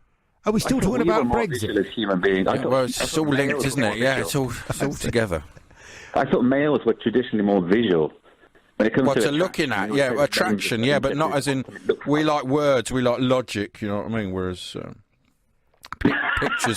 pictures are more arty, and it's seen as the other side of the brain, the creative side, and that appears to bias towards the females. God, if you're a fan of logic, you wouldn't be listening to this, would you? Yeah, no. Well, exactly. This is an example of what's happened. Yeah, this is an example of what we need a female brain to help us through. Exactly, yeah. I'm really enjoying the show anyway. It's good. I'm really enjoying it. It's not really for enjoying. It's more to inform you, but, that's good. Okay, well, I'll enjoy it less and I'll be informed more. Try not to enjoy it. Do you know, I have a feeling, David, I'm going to enjoy it less now as well. Yeah. Okay. We're not here to enjoy ourselves. Thanks, David, I think. Yeah. That's David in Richmond, who was calling about goodness knows what. No, who knows, literally man? no I have no idea. idea what happened. The Velvet Underground, wasn't that a club? No, it was a band, wasn't it? No, but they put the Velvet Underpants. There was... What's that got to do with social media? Well, he was saying about... I think people were drawing next to their graffiti something else, saying something else, and it was something to do with social media and Twitter, and I don't know, man, but it'll stimulate something. It stimulated me a little bit. Well, I suppose, yeah, it did stir up something in me. Yeah, exactly. I don't know if I can say what. No. Thank you, David, for that contribution. 0344 499 1000. I mean, actually, he should become a politician. Yeah, I mean, he had integrity, didn't he? And he had substance. Well, I don't know if he had but he had more substance than a lot of people we hear he definitely nowadays. was on some substance. Another one here as well. We've got someone who's going back to, by the way, about your... Oh, I've lost it now. Let me get it on mine. About what you were saying earlier about housing. Yeah, what did I say, man? Jonathan said... So I might have changed my mind since then. The idea Ash has just suggested is more common than he perhaps thinks. This is when you were suggesting bringing back the workhouse. A new modern workhouse. It's a bit more like the Holiday Inn. You know, you get a nice buffet breakfast. You wouldn't get a man like Harry Seacombe in Oliver shouting at you and going selling boys, and you know, you can have as much gruel as you want. I used to love a bit of Highway with Harry Seacombe. Do you remember Highway? Beautiful. He had a beautiful voice. He used to sing in it, didn't he? Yeah, he did. And now Alan Jones sings a bit, doesn't he, in his one? Yeah. It's not as good. It's not Harry Seacombe. He had a lovely voice, yeah. He said, I work in a hotel on the Devon coast and live in accommodation provided by them. And most other staff of the hotel do the same. This is quite common in the hospitality sector. Yes, in hotels and stuff that you'll get there. And it's quite a nice little community. You get the waiters and the chefs living together and they sort of watch out for each other. Okay. And also, Jonathan went on to say, you can't criticise Boris for having an affair, but gloss over boring John Major having had an affair with the lovely egg woman before he with the family values, preaching his family values. Back to basics. I mean, Rees-Mogg could have used that. That would have been more hurtful if he really wants to get at him. Can I tell you something else that annoys me about Jacob Rees-Mogg, actually, on this subject? Yes. Right, Jacob Rees-Mogg would deny... Okay, I'm going to talk about abortion now. So, you know, it's going to not be as fun. Yeah. But no, he would deny a woman the right to choose. Yeah. He would deny... He wouldn't roll it back, but in principle he is against someone like me having the right to marry another gay. But, or indeed a straight man if they would wish to. But when it comes to... And that is all down to the Bible, of course, and his biblical his beliefs and all that, yeah. Yet when it comes to Boris... being less than attentive to his marital values and his marital contract promises, Jacob Rees-Mogg says, well, it's nothing to do with me. Would he ban divorce? Because that should be the equivalent, shouldn't he? Yes, he should. I mean, that if he took it to the nth degree, and that's what annoys me. He's actually got a commandment about marriage, yet he completely ignores it because he happens to agree with Boris and thinks that Boris is all right. Yet when it comes to my rights or the rights of a woman or something else, he is very, very careful to make sure. And that is hypocrisy. That's exactly what we're talking about. He is a bit caricature-y, isn't he? Yeah. He's a bit... And it's like, well, you either... But you do have to be these days. I mean, it is a visual thing like we were talking about. It's a very visual thing. You said in the break, you know, Churchill would never get elected now. You're right. In a way, it has since television. Well, do you know, I heard somewhere, we've got to go to a break, but I did hear somewhere that apparently Boris deliberately messes up his hair. To look like he's bumbling. Boris doesn't really think about anything because he's so clever he doesn't need to think about his appearance. But even that is being... scrutinised. Looking at each hair and going, that's not really scruffed up. That's been styled like that. Oh, dear. 18 minutes to 9. Well, how did we end up in a post-truth era? Do you have less faith in our politicians and their integrity than ever? What is the solution? And also, Michael has seen a very interesting piece of graffiti about me, which I'll be revealing more about, apparently. That's all coming up here on Talk Radio. Good evening. It's 14 minutes to 9. I am keeping the seat warm for James Whale. I don't know where James is, actually. He's gone to see Bross's new film premiere about, I think it's about Bross and the story about them. You'd hope that it had some sort of Bross theme. I think it is that. Anyway, so my name is Christo. Thank you for your company. Here with you until 10 o'clock. Still, though, for those who like a bit of familiarity, we have lovely Ash. All right there. He's in the I'm studio. Still here to keep a bit of uniformity to the show. To keep things in line. Yeah, exactly. And we've been talking about how how we've got to this stage. You may not even agree, and if you don't, you can call and disagree on 0344 499 1000.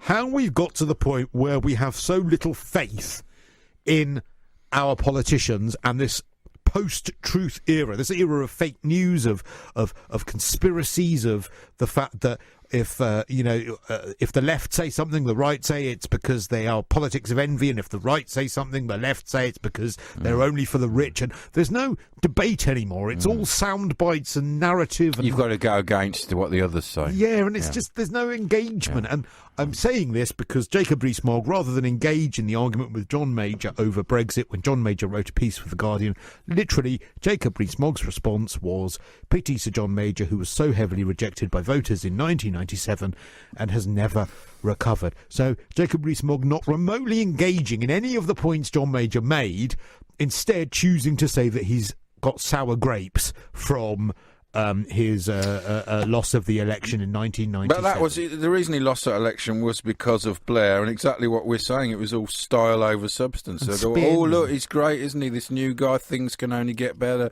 It's going to be, and then, you know. I used to love that song. Same with Obama as well. Oh, look, it's going to be great. Yeah. What really yes, happened. we can. Yeah. I yes, loved we Aretha can. Franklin's hat. Yeah. Yeah. It looked absolutely... It was a lovely hat. It was a lovely hat. That's the real tragedy of all of that this. Is the fact that we've not seen that hat. Yeah. OK, let's talk now to Ken, who's in Newcastle. Evening to you, Ken. Good evening, Christo and Ash. Good evening, Ken. Hi. So we've apparently you call quite often, Ken, but we've never spoken before, so it's lovely to talk to you. Thank you very much. I greatly appreciate that, Christo. I appreciate freedom of speech. Good. He All loves right. freedom of speech, Ken. So, what do you think about the fact that we have politicians that don't perhaps engage in freedom of speech and instead engage in, listen to this, freedom of spin? Yeah, I would totally agree with you there. Now, as you mentioned earlier, there certainly has been a total collapse of morals in the UK, starting from the top, from the nation's politicians. Today, in my humble opinion, there is no shame in lying. There's no shame in being a lying politician. They just brush it off. Well, that is a fact. That's not even your opinion. I mean, that is a fact. We all agree with that. Yeah, you can be caught lying through your teeth. You could be like Boris Johnson, and you can say, I'm going to lay down in front of those bulldozers, and then that can turn out to be absolute rubbish, and you can go abroad instead when the vote is taken. Yeah, exactly. Do you know, Ken, you're a man after my own heart. See, Christo, to be a politician today, on the majority, they're not all liars, but in the majority, as I look at it and observe the political landscape, you have to be a politician, you have to be able to smile while you are lying, and you'll be accepted. But that's always actually been the way. I mean, someone said, wasn't it, like years ago, you could tell when a politician's lying because his lips are moving, and it's probably been, everyone's been saying politicians are lying for like hundreds of years.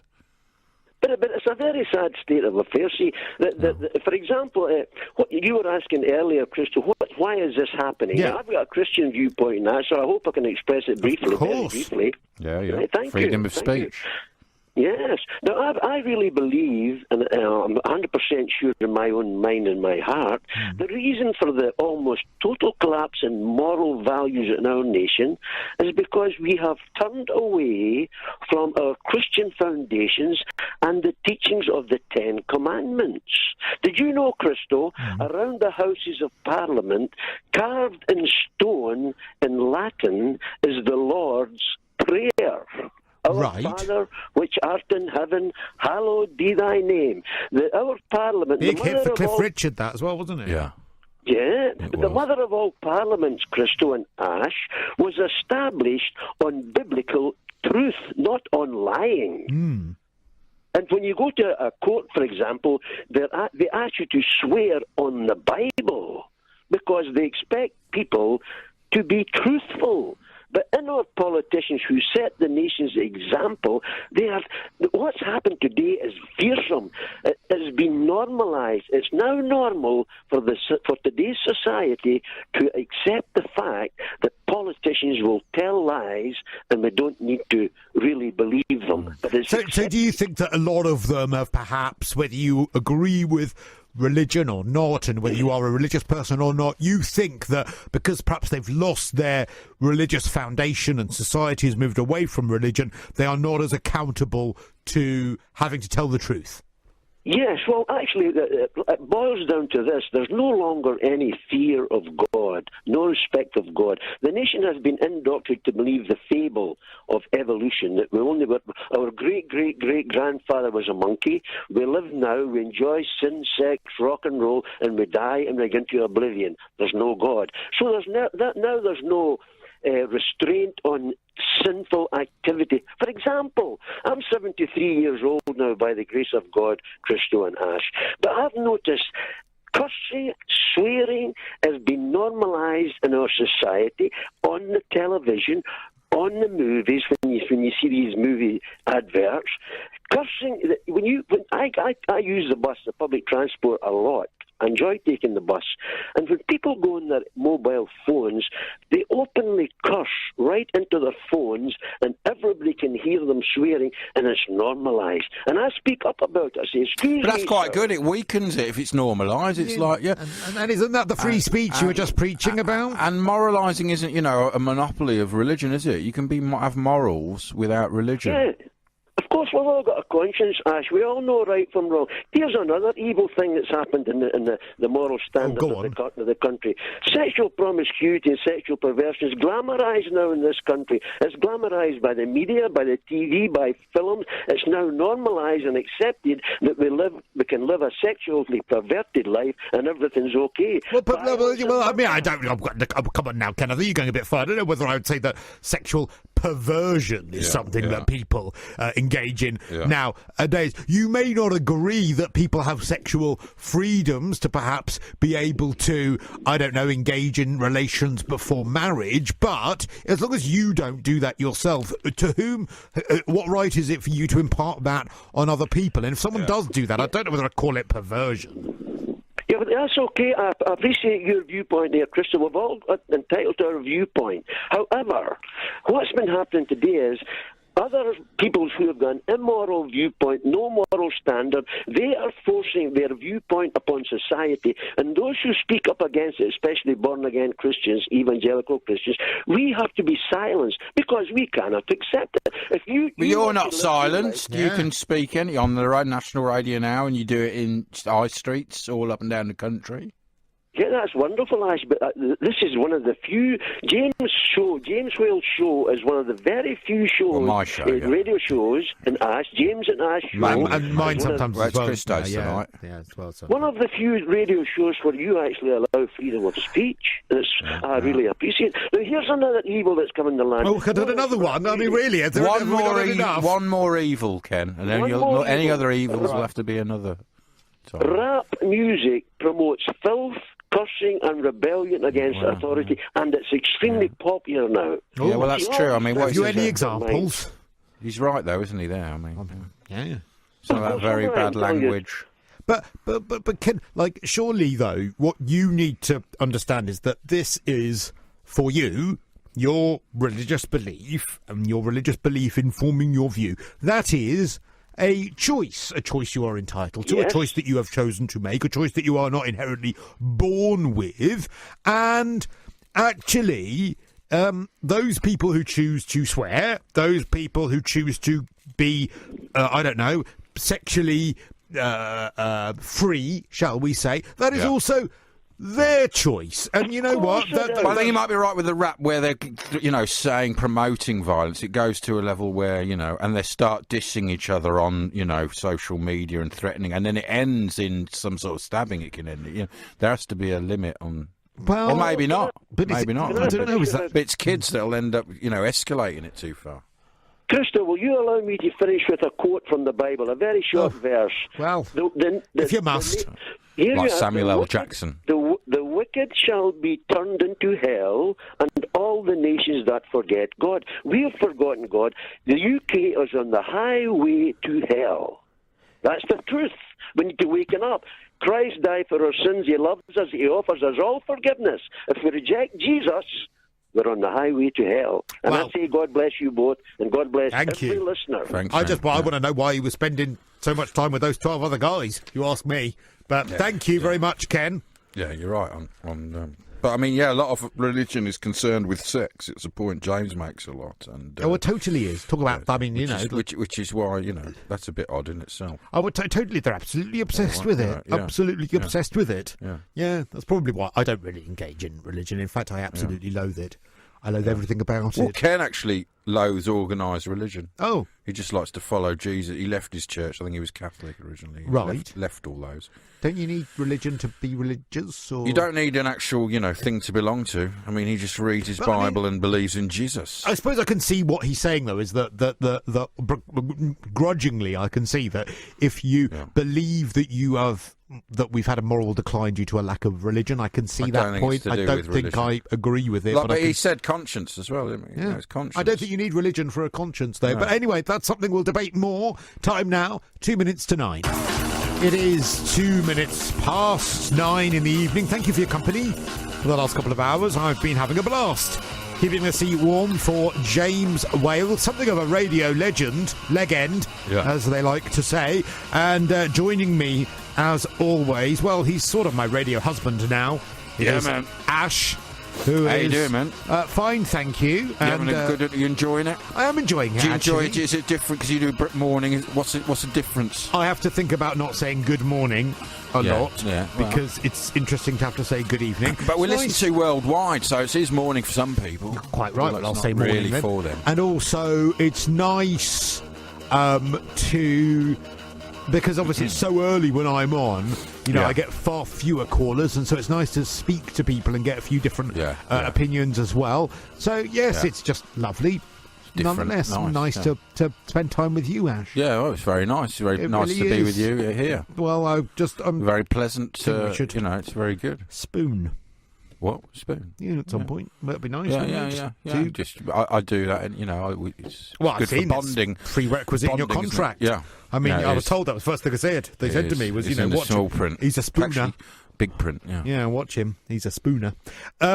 Lots more coming up. We've been talking about how dreadful politics is and how no one seems to tell the truth anymore. Yeah. Which is And that's our depressing. fault. We believe it all. We suck it all in. Yeah, we really do. And we've been also talking about housing. We talked about that a little bit earlier on. But an interesting story today, and it ties into a big debate that's been taking place here in the UK, across the UK. And that is this idea of cannabis and this becoming legal. Now, of course, we had this announcement from Sajid Javid, I think last week, wasn't it, that medical cannabis is going to be made available here in the United Kingdom, and that's after some very high-profile cases on that subject. Where it's shown to help. Shown to help those people. But now Canada has actually become the second country to legalise recreational cannabis. So this is, the kind of thing that you can have, skin up a spliff when you get in at the end of the day at work and smoke it, I guess at home. I mean, I'm not sure of the details, whether you're They able might have to... coffee shops or whatever like in Amsterdam. Because, maybe, of course, or Amsterdam, areas. although, if you are Dutch...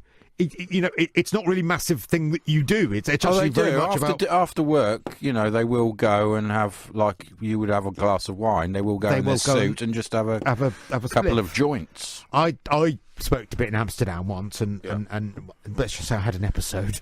It's not a pleasant I mean, in episode. Amsterdam, if you go to other Dutch cities, we're not allowed to go to buy stuff there. It is just for the people that live there.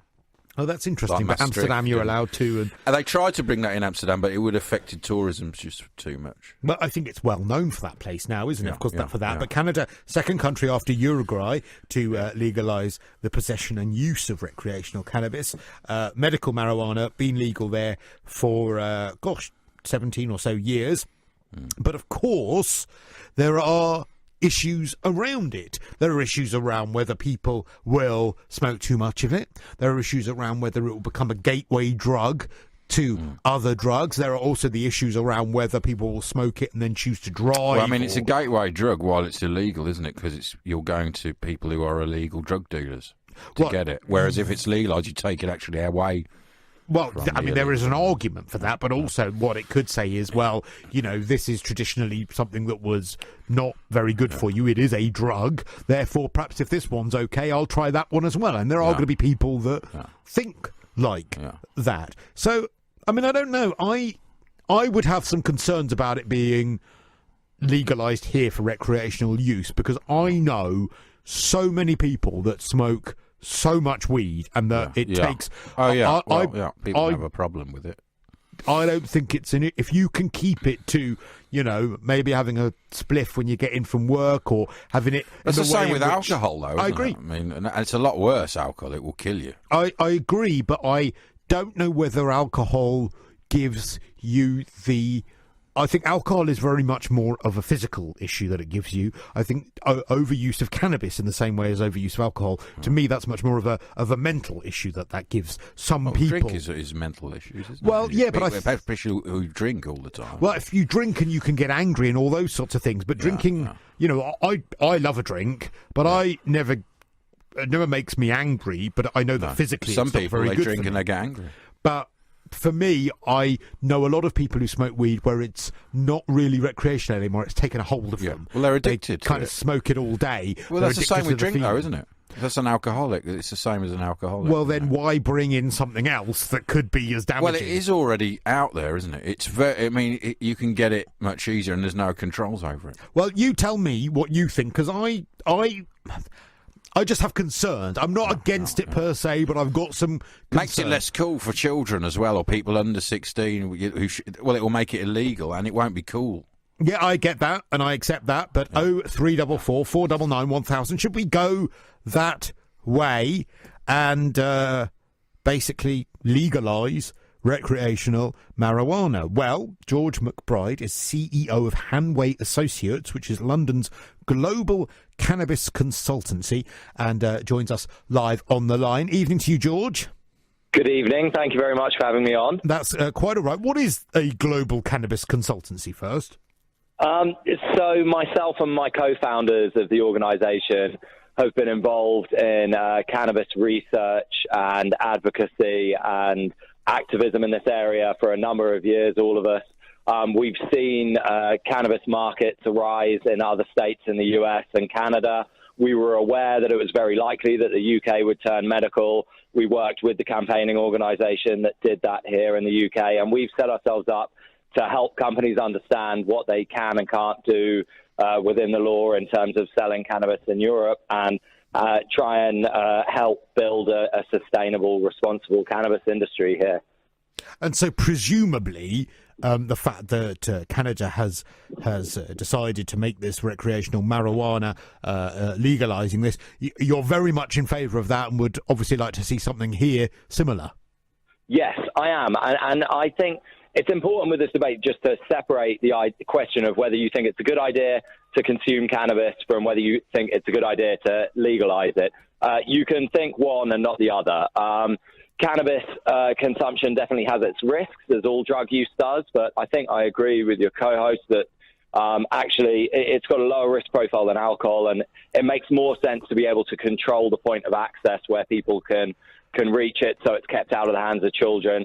And also there's some really exciting stuff going on with cannabis, and it's, you can go and buy skunk and skin a spliff, as you said, in the UK at the moment with ease, or we can introduce a regulated market where you might be able to go and get a very low-dose cannabis drink or edible that doesn't harm your lungs, that you can know exactly how much you're taking, that you can use in a social environment where people can tell you if you've had too much. And, I think it controls it better and reduces the harm for everyone in society. And I can definitely see the advantages of that, having it more managed, because I think one of the big things that people have had concerns about, and certainly, I remember when I was in my teenage years, people would have a bit of green. Now it's actually proper hardcore skunk. Yeah, but if it's legal, to be everywhere, you'll be able to go to your doctors and go, I've got a problem with it. Oh, here's your help. You can't do that now. No, I agree, and you'd be able to buy probably at the moment, because it's not legal, you have to just buy what you're given, whereas now, perhaps if it was legal, you could buy something that's not as strong. What you want. Exactly. Yeah.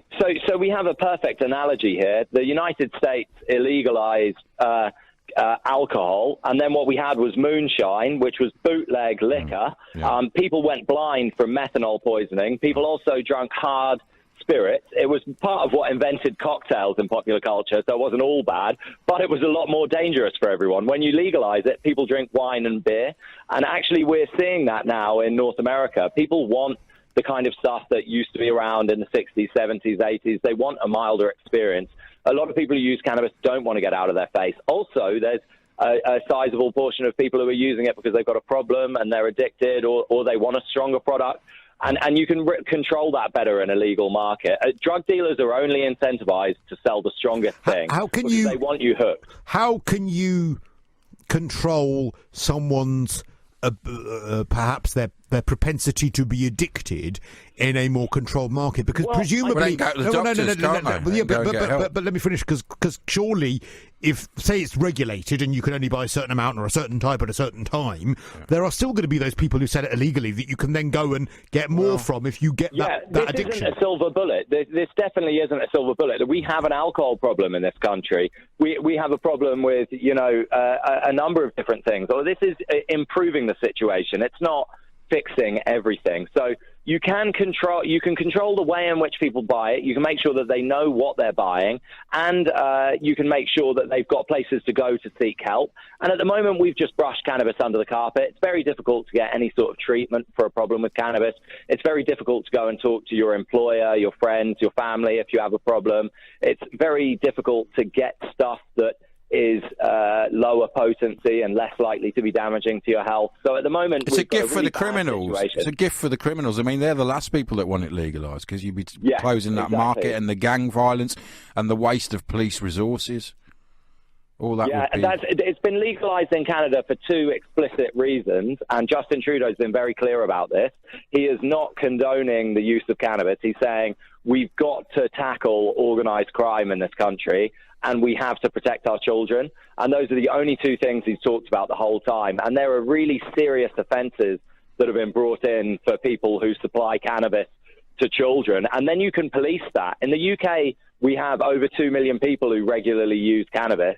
So you can't police that. But you can police people dealing to children. People don't sell alcohol to kids outside schools. Now you keep... People who are pro-cannabis use alcohol as a comparison quite a lot. And I understand why, because alcohol is illegal and arguably is far more damaging. Well, not arguably. You can die with one session of alcohol. You just fall asleep, wouldn't you? Well, yes, okay, I get that point. It's a lot more serious. But a lot of people who have a propensity to addiction, they will see the fact that cannabis is legal as almost legitimising it, and it would almost perhaps open up yet another avenue. A better addiction, because if their propensity is addiction but to remain legal, they'd go on to alcohol. So this is actually there's taking a very them important away. statistic here. In the US states where they've legalised cannabis, we've seen on average a 25% reduction in opiate overdoses. So if you're pulling people away from heroin, because a lot of people use cannabis and heroin for the same reason, because of pain, whether it's trauma, stress, physical pain. If you're pulling somebody away from a more addictive, more toxic drug and towards something that, while it has its risks, you can't overdose on, you're going to save lives. And it's proven already. We know that that's happened in the United States. And look at spice. We have a spice epidemic here that's killing people. They don't even hear of spice in places like Amsterdam because they don't get it. It wouldn't exist. Okay, but do you believe that it's unreasonable, both of you, to actually be thinking that perhaps rather than introducing yet another drug that could be allowing people to sort of get off their heads and get away from whatever they need to, and I take the medical point, not talking about that, should we not be trying to perhaps encourage people to sort of be happier within themselves and not turn to alcohol or cannabis or anything? Well, we can do that. We should be doing that anyway. I mean, well, then legalising cannabis isn't going to potentially do that. Well, it is. It's going to help people who do want to get off it, who do want to, get off the hell. I think it creates a much better environment for education. I think people can talk to their doctors about their alcohol use. You can do schemes like Stoptober that we've got at the moment. You can be, whereas if it's just just say no. If you even admit to this, then there's a chance you'll be thrown in prison. Yeah. It's very difficult to have like a grown-up conversation about cannabis use with people. I don't think that legalizing it is encouraging its use. Canada has plain packaging, like with tobacco. It has restrictions on age limits. It has no advertising, no celebrity endorsement. You know, there's all these sorts of things that you can do. So you're legalizing it, but you're not just saying it's free for all. Yeah. You're regulating it. I get the point. And when it was decriminalised in this country, do you remember about 10, 15 years for possession? It was made a Class C. Yes, I do remember Which is basically it actually went down. People between 16 and 24 using it went down because it wasn't, seen as a... as sexy because it's legal. I mean, now, I get that point. All I'm saying is that, like I say, I know a lot of people, and I totally understand the arguments for it, but I know a lot of people who, they started off smoking weed where it was, a spliff at the end of the day, and instead of, and I take the point that, in place of a lot of people who might have a glass of wine at the end of the day, and slowly but surely it has crept up to having a spliff when they get up in the morning, but it was smoking all day. And I guess I think a lot of people listening, myself included, would like to know in what way legalising it would perhaps stop that happening. The doctors, couldn't they? I don't, but it doesn't on its own either. So you've got to realise that legalising it, saves police money, stops people's lives being ruined by getting criminal records, improves the quality of the products people get, so they're less likely to take dangerous stuff. But in itself, it isn't a solution to addiction problems. And we as a society really need to spend more money on drug treatment, spend more time understanding how you can give people the support networks they need to seek help, make sure that they've got the right medical treatment. And you can do that without legalizing cannabis, and you should. But you can do it a lot better if you do legalise cannabis. And you know what? I think as well, a lot of people would probably think, myself included, if you did legalise cannabis and then ring-fence the tax money to actually help people with Class A addictions, I think a lot of people would say, well, actually, perhaps there would be some good from the tax take to this. And I take the point about the fact that you'd have easier access to less strong strains of cannabis, which I think there are a lot of. Thanks, George, for talking to us. That's George McBride, CEO of Hanway Associates, which is the global cannabis consultancy. What do you think of that? Are you someone, don't have to use your real name, but if you want to, you can, who regularly smokes weed? Have you noticed it's getting stronger? Do you think that perhaps if it had been legal to start with, it wouldn't have been so seductive at the start? Would you accept that perhaps trying to get access to less strong strains would actually make things better? There's lots for us to discuss here, so give us a call, 0344 499 1000. That is the number to call, and of course you can send us a tweet as well at Talk Radio. All of that between now and 10 o'clock here on Talk Radio. Time now 19 minutes past 9. It's 22 minutes past 9. I'm keeping the seat warm for James Whale this evening, joined by Ash. Good evening. Good evening. And still talking this evening about cannabis and whether you'd like to see what's happening in Canada at the moment, which is now the second country to properly legalise what's the first recreational one? Uruguay. Right. And there are states in America, like California, it's legal for recreational now. Yes. And there's about 10 or 20 states now. And, of course, Amsterdam as a city is for... It's decriminalised. Yes. Still illegal, technically, I think. And I think in public it's illegal. You can only do it in a coffee shop there. You can't... I don't think you're allowed to... but, so, in general, you're not supposed to. No. I don't know. I see the logic in the fact that it becomes less seductive. It becomes more managed. It becomes... perhaps the strains of cannabis that you can get will not be as strong, and also because it's managed, you can therefore educate people about it. They can take it in different ways other than the tobacco side of it, because of course, let's not forget, a lot of people as well will smoke it with tobacco, and then that craving they get at the end of the day is actually for the tobacco as well as for a lot of it is for the spliff. Yeah. So I get that, but how would you go about legalising it from that perspective with all those benefits and not let people perhaps fall into the more addictive side of it? How would you be able to justify to people, and I'd love you to call and tell us on 0344 499 1000, how could you say to, I guess, a child, well, drugs are bad, but actually that drug's kind of all right. Well, you say, like, drink, the public health thing, it's legal to drink, but you advise, don't have 21 units, don't have this many units a week. And I think I can see that point. Because people are getting addicted and can get it freely now anyway. And alcohol, of course. I mean, I don't know, but part of me, do you know what I'd love, Ash? What? I'd love one day to hear a cannabis debate, though, without alcohol used as an example. Because it's almost like, well, look, alcohol's bad, so it's all right to smoke weed. Yeah.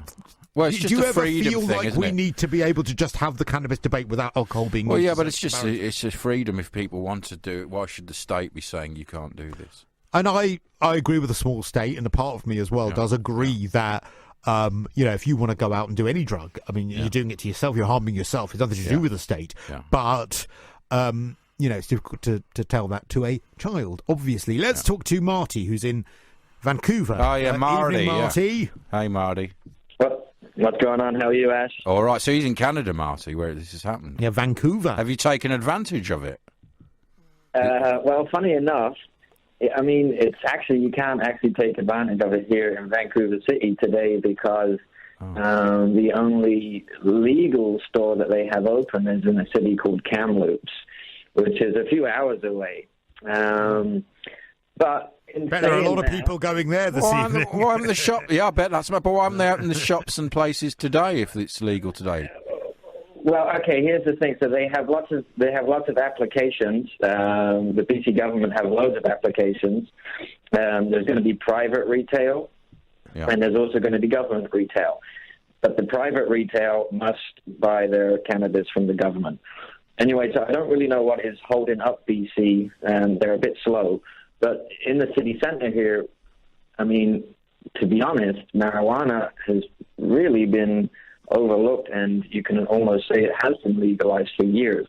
So what we do have here is plenty of medical dispensaries, and so they have actually purchased the product from the government, and they're selling it. But they're kind of like on a thin, wobbly line right now because they don't actually have the license from the government. It's very strange, but it's not like it's reaching madness and people going around, walking down the street, smoking up spliffs. Can I ask your age, Marty? How old are you? I'm 33. 33. And so, I mean, is there much of... I mean, I've got cousins in Canada, actually, and I know that well, I'm not going to out them, but yeah, they smoke weed. And I don't know, there is a bit of a cannabis culture among younger people in Canada, right? Anyway. Yes, there is definitely truth to that. Yeah, there is a bit of a culture here. I know you were saying in your last segment, not to compare it to alcohol, and it is really kind of hard in this debate not to compare it to alcohol. There is a bit of a culture here. Now, 10 years ago, when there was an ice hockey final and Vancouver made it, we had, 10,000 people on the streets watching this ice hockey game, all drinking. Yeah. And after they lost the game, there was a riot in the city, and they absolutely destroyed the place. Every year we have a 420 gathering, April 20th, to celebrate cannabis. And it's just peace and love. There's never trouble. Why isn't it April the 20th? You'd think it'd be the 20th day of the 4th month, not the 20th day of the 5th month. I don't know, I'm just... Well, saying. yeah. They do the date backwards here. Yeah, but still, it would be April. April, yeah. That's good. Yeah. That's true. Yeah, well, it is April. Yeah. Well, the stoned, I suppose. Oh, it is April. Is it? It is April 20th. Oh, yeah. I thought you said May 20th. Yeah. No, sorry. No, April 20th. Well, no, there is. I mean, that's a good point. I mean, because 90% of hospital admissions at A&E, I think, are drink fueled at the weekend. I think prisoners, 90% of them, when they commit the crime, are drunk. It does give you Dutch courage and makes you violent, whereas and it would take people away from drinking. Yeah, no, but would it though? I mean, are you going to say that those people wouldn't drink anymore? Yeah, of course not, because they'll be going out to smoke. You're not going to really want to drink and get really drunk and smoke that, are you? Most people. Yeah, it's down to the person too, right, Ash? I mean, and I don't drink. And that's because I'm really happy, and I'm quite happy to say, I smoke. Everyone knows I smoke. And I choose not to drink. Yeah. I choose to smoke. I think everybody has a vice, and I think everybody is allowed a vice. Yeah, and it's hard to mix them as well, mix your vices. I mean, the last guest we had, I think he said, where it was legalised, there was a 25% drop in alcohol-fuelled, violence and crime. I suppose everyone's at home stoned, aren't they? Well, exactly. Can't be bothered to go out. Yeah, exactly. Yeah, that probably is something, isn't it? That's it. All right, thank you. That's Marty in Vancouver. And also, if you are out, you're unlikely to be violent and rowdy, if you're on cannabis. You know what I mean? It just doesn't... Whereas alcohol is a different story, isn't it? Well, I mean, I know that, yeah, you're quite right. People do tend to get a bit more angry. But I don't know. I think it's just this default thing that you think it's going to be terrible. Also, how would you police people driving when they're stoned? Well, they already have that. Well, I mean, is it as strongly policed, though, as it is with drink? Yeah, I mean, I think so. It would need, if you were going to do it here, I think you'd need to have a really big public health campaign. Yeah, well, they have brought it in a couple of years ago, haven't they? The swabbing thing. Yeah. All right, let's talk to Chris, who's in Pimlico. Hello. Oh, hi there. Chris, what do you make of what Canada has done, which is legalise the use of recreational marijuana? I don't think it's a good idea at all. Why?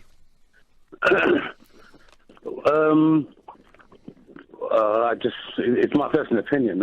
I'm only 60 years old. Well, I am 60, and I've been a heavy user for over 30 years. Basically, I spend all my money on cannabis because I'm an addict. Not necessarily a cannabis addict. I was an alcoholic, and I've been in a mental hospital and stuff like that. But I don't think it should be legalised anywhere. Maybe you can soften the rules and decriminalise it, but not legalise it. And all this argument about drug dealers and that, I think the government should stop cutting police resources. I think the government should get its act together and give the police the resources so that they can deal with the drug dealers. What do you believe that a more enthusiastic, better resourced police force, what do you believe they could have done to have stopped you becoming an addict? Well, because I'm an addict, no one's going to stop me. Then isn't that defeating your own argument that actually you're saying that like more resources and the government should be stepping up and clamping down on the law, but you've just admitted yourself that wouldn't have stopped you? Yeah. It won't stop any addict. Whatever you're addicted to, you're going to find the substance that you're addicted to. Well, then why would you want to see a clamp down on marijuana then, knowing that it wouldn't work? Not a clamp down. But if it's illegal, then the government should give the police the resources to deal with something that's illegal. You just admitted that won't work. I didn't say it won't work. I mean, but it wouldn't stop addicts, and so therefore, how would it help? How would it help stop addicts? Which is surely what you would want if you're saying that an increase in resources wouldn't work. And you could get help if it's legal, couldn't you? I'm not saying increasing resources, but they should stop decreasing resources. I think it's very foolish to cut the police force. Well, okay, but potato. But essentially, you're saying that the police should have adequate resources to go out and find whatever dealers there are, or enforce the law when it comes to cannabis. Yeah. But you've just admitted that wouldn't have stopped you smoking cannabis. So surely that is an endorsement for some sort of differing approach. Well, I would say my opinion is that it shouldn't be legalised, maybe decriminalised. But the way to stop drug dealers making a lot of money out of it is to, go after them. Well, wouldn't the way to stop drug dealers making money from it, though, potentially make it available elsewhere so people then don't go to the drug dealers an off-licence, and they go to somewhere where it's regulated?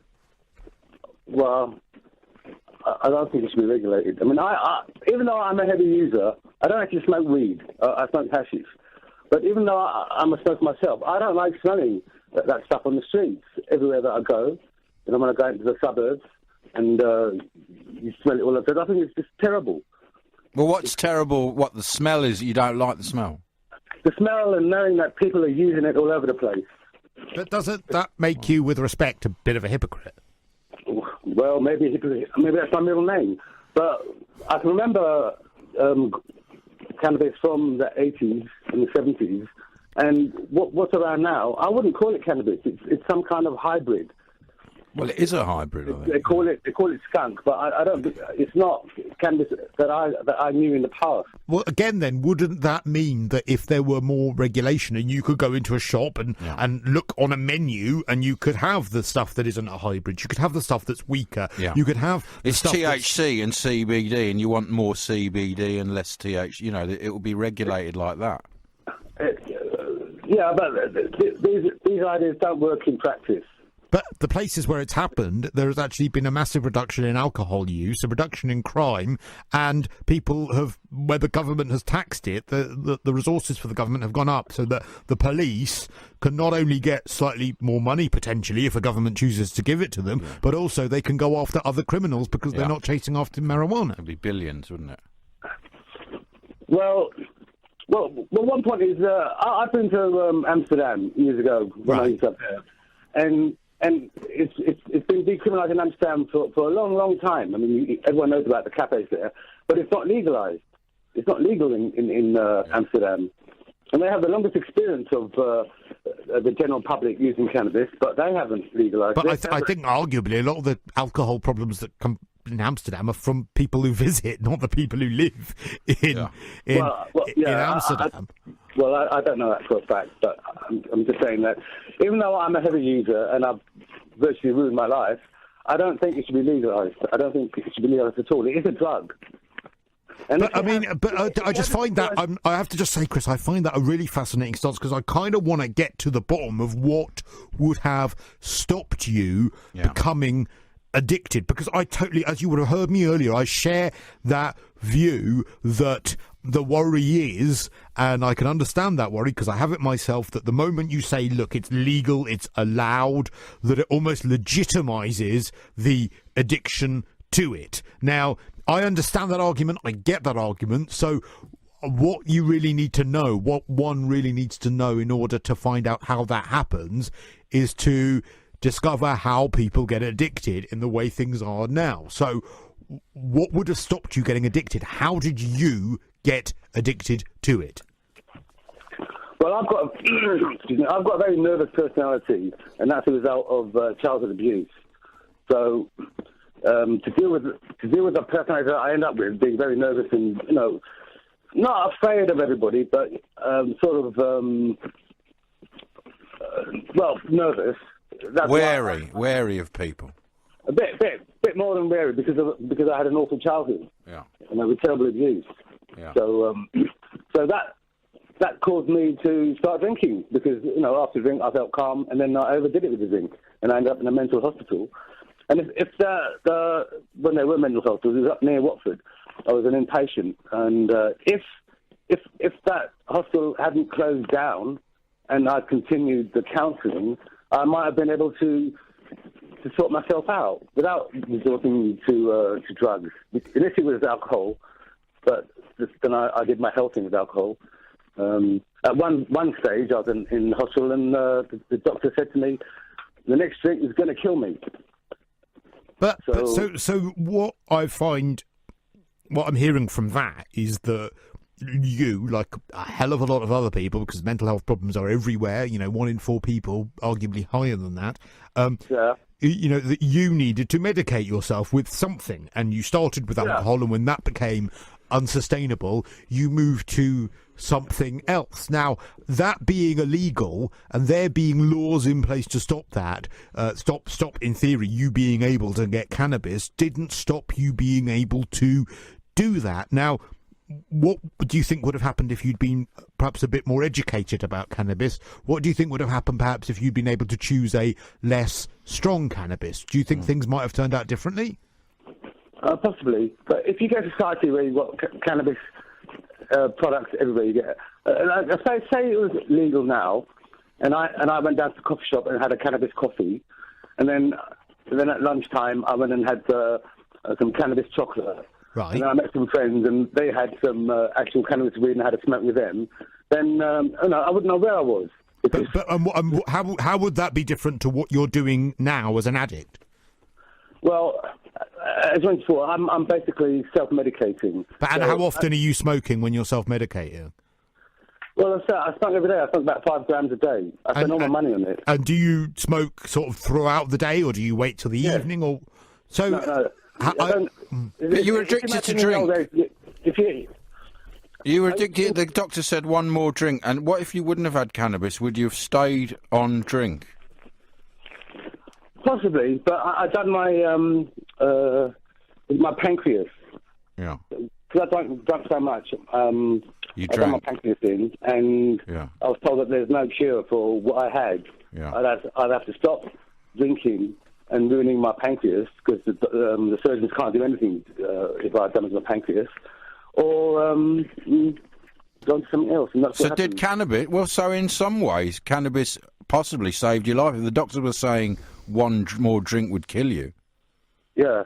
And I'm just a tiny bit confused, because to me, and you know, I say this with love, Chris, because I think, you know, you sound exceptionally brave, and that you have been through, you know, terrible things that you have been able to get through the other side of. And by the way, you should always pat yourself on the back for that. You're still standing and you're still going. Yeah. But to me, I'm still standing, but I've lost everything else. I mean, my family, my marriage, and stuff. But to me, Chris, what you do now is no different to what you just described a few moments ago, which would be someone going to a cafe and having a cup of cannabis tea or a bit of cannabis chocolate. You're doing kind of the same thing, but you're smoking it in the day instead. And to me, I just wonder, I'm just pondering this, whether it would be, I don't know, better, whether it would be more manageable if you did have that chance to, I don't know, the first bit of cannabis of the day to be slightly weaker, the first bit of cannabis of the day to not be something you smoke. And if it was legalised, like he said, he was helped when he went to that medical centre. He'd be able to go to a medical centre for Or maybe get those advice in issues. the cafe and say, you know, should I smoke this one?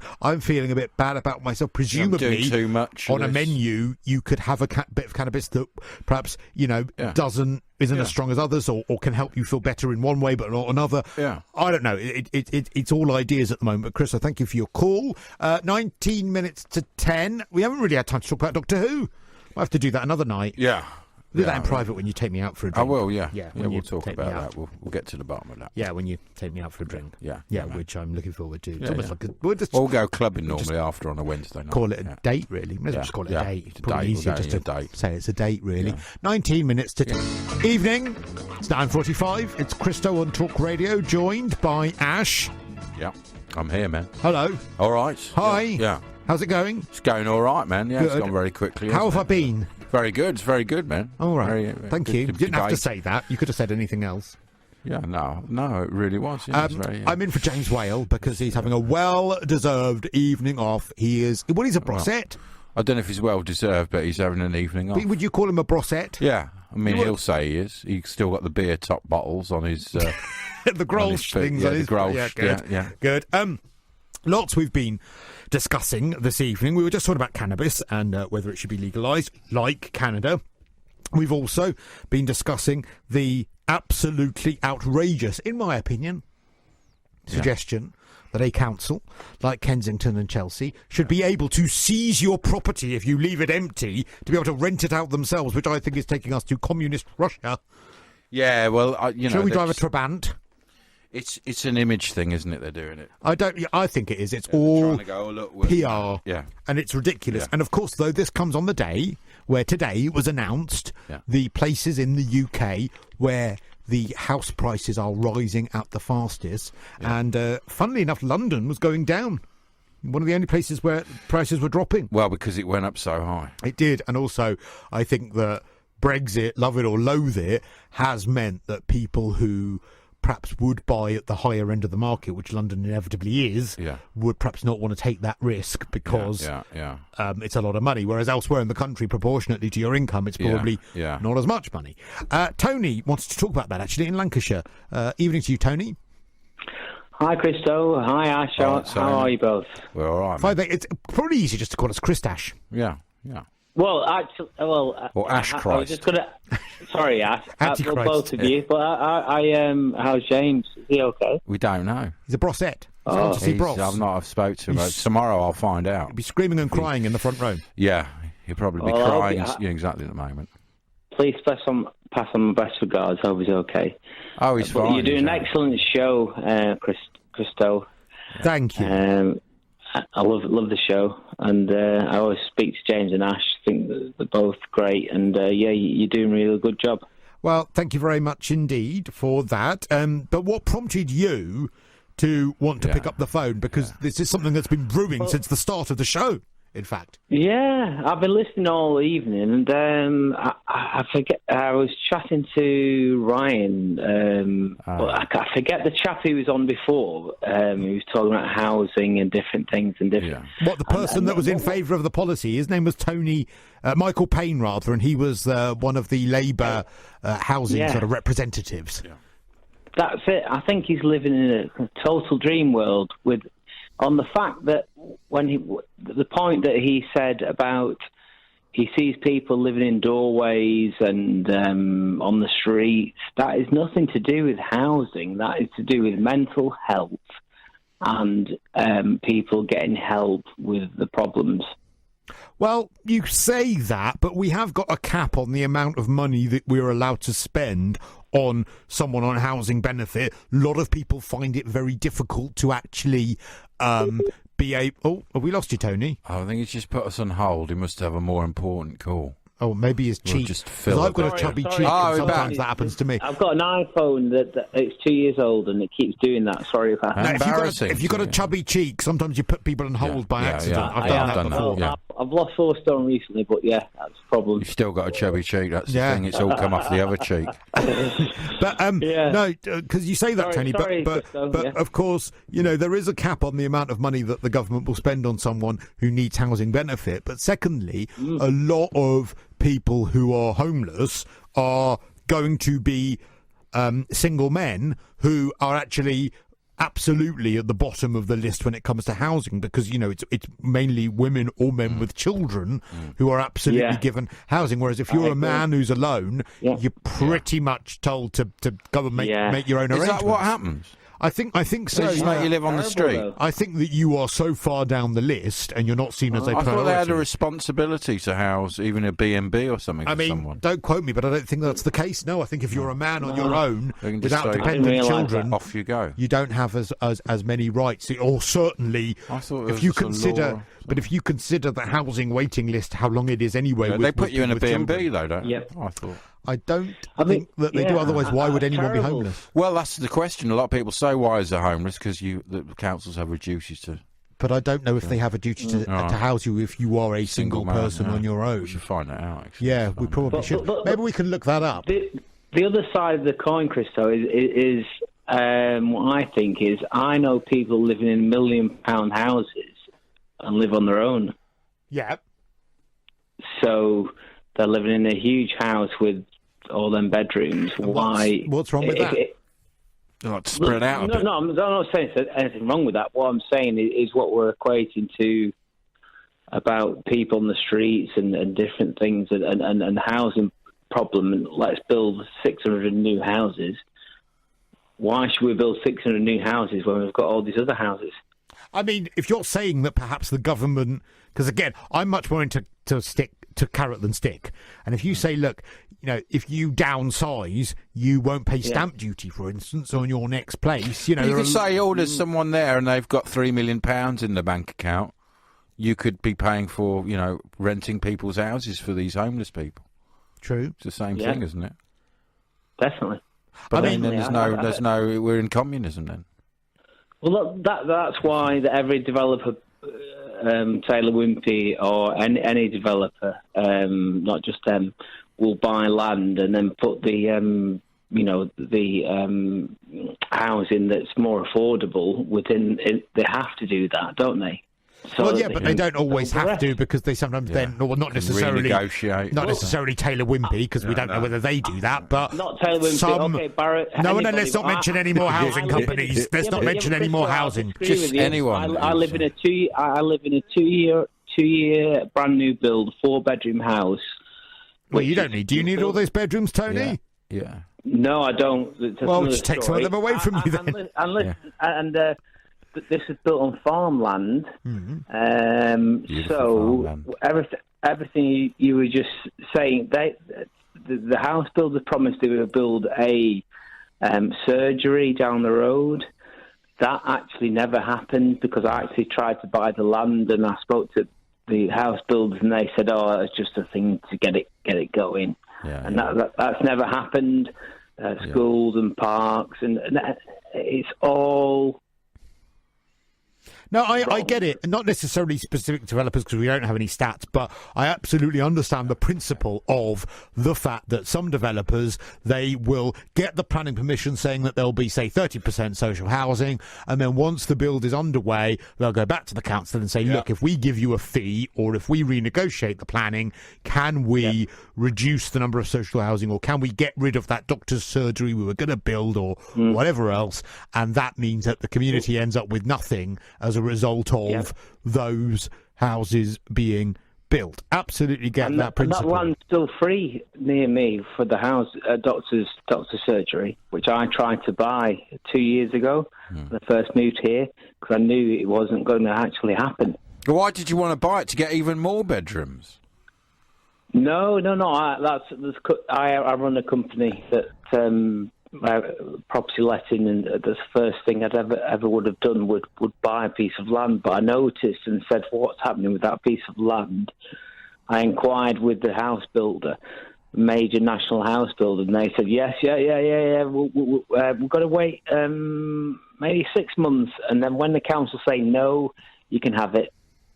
Oh, wow. And then I turned around and they put it on the market, and I went, "Actually, I'm not interested," because they never actually fulfilled what they actually said for the community. Well, I think I've heard that story a few times. Lots and lots of times, Tony. And I think that, but again, I get the solutions and that they are out there. And this is, again, I think just yet more evidence of the fact that if the rules that were there already were enforced, we wouldn't need ridiculous suggestions like Kensington and Chelsea or whomever else stepping in and taking back these properties, because actually you wouldn't be in that situation. And secondly, you know, as much as it might be hugely immoral to have a £30 million flat that you're leaving empty, I would rather that than a situation in a society where you have a £30 million flat or a £1 million flat or whatever, and the government feels it appropriate to commandeer that property. That would be even more immoral and not the job of government, if you ask me. Tony, thank you for your time. That's Tony in Lancashire. Tony. Mind you, I'd like a £30 million property. I mean, you got one. I mean, that's a minimum, really, in London if you're going to live in any sort of... well, actually, on that note... like on his point, like, you know, all I've ever wanted, my ambition all my life, has been to own a Victorian house in London, and you know, I've worked really hard to do that, and you know, and I get it's probably slightly bigger than I need. I'll probably end up renting out a room in order to pay for it, but I would like to live in a society where I could actually go, well, I don't need to rent out. Yeah, I just want to have... I just want to have, you know, if my family want to come and stay, or if my niece wants to come and stay, or, you know, at Christmas, and I want friends to come and stay, and I want to have a room for my clothes. You know, like, if you've worked hard to get it, I hate the thought of the state saying, well, sorry. You're too, you know, you've done too well. You've done too well, you've made... You've been too ambitious. You've got to take something off you. Yeah, that I don't... I hate the thought of that. But, you know, if the state wants to say to me... Where's the incentive to do... where's the incentive to work hard? Now, if the state says to me, well, look, if you actually downsize to a two-bedroom house and we'll give you your deposit, or we'll give you money off your stamp duty when you pay it, well, then that's better. So incentivise me, don't penalise me. Oh, you're right. Yeah, they'll put that on my grave, Ash. Well, yeah, it's like capital gains tax and stuff like that. What's the point in going out and trying to actually gain anything and work when you're taxed into oblivion? We are really taxed in this country. Yeah, we are. Okay, well, listen, thank you. Jazz, by the way, says, after years of abuse from James, you've been treated by kindness by me tonight, apparently. Oh, really? Yeah, says Jazz. And Val liked our show as well. Tonight. Well, she's listened to it incorrectly then. It's not really there to be liked or enjoyed. Well, it's here to educate and inform. Well, can't we entertain as well? Well, not really, because it takes away from the education, I find. Well, I don't know. I mean, information. You can be entertaining and educational. Yeah. Look at Big Brother. Yeah, and Johnny Ball. Johnny Ball. He was very educational and entertaining, it's true, but... Toad Play School.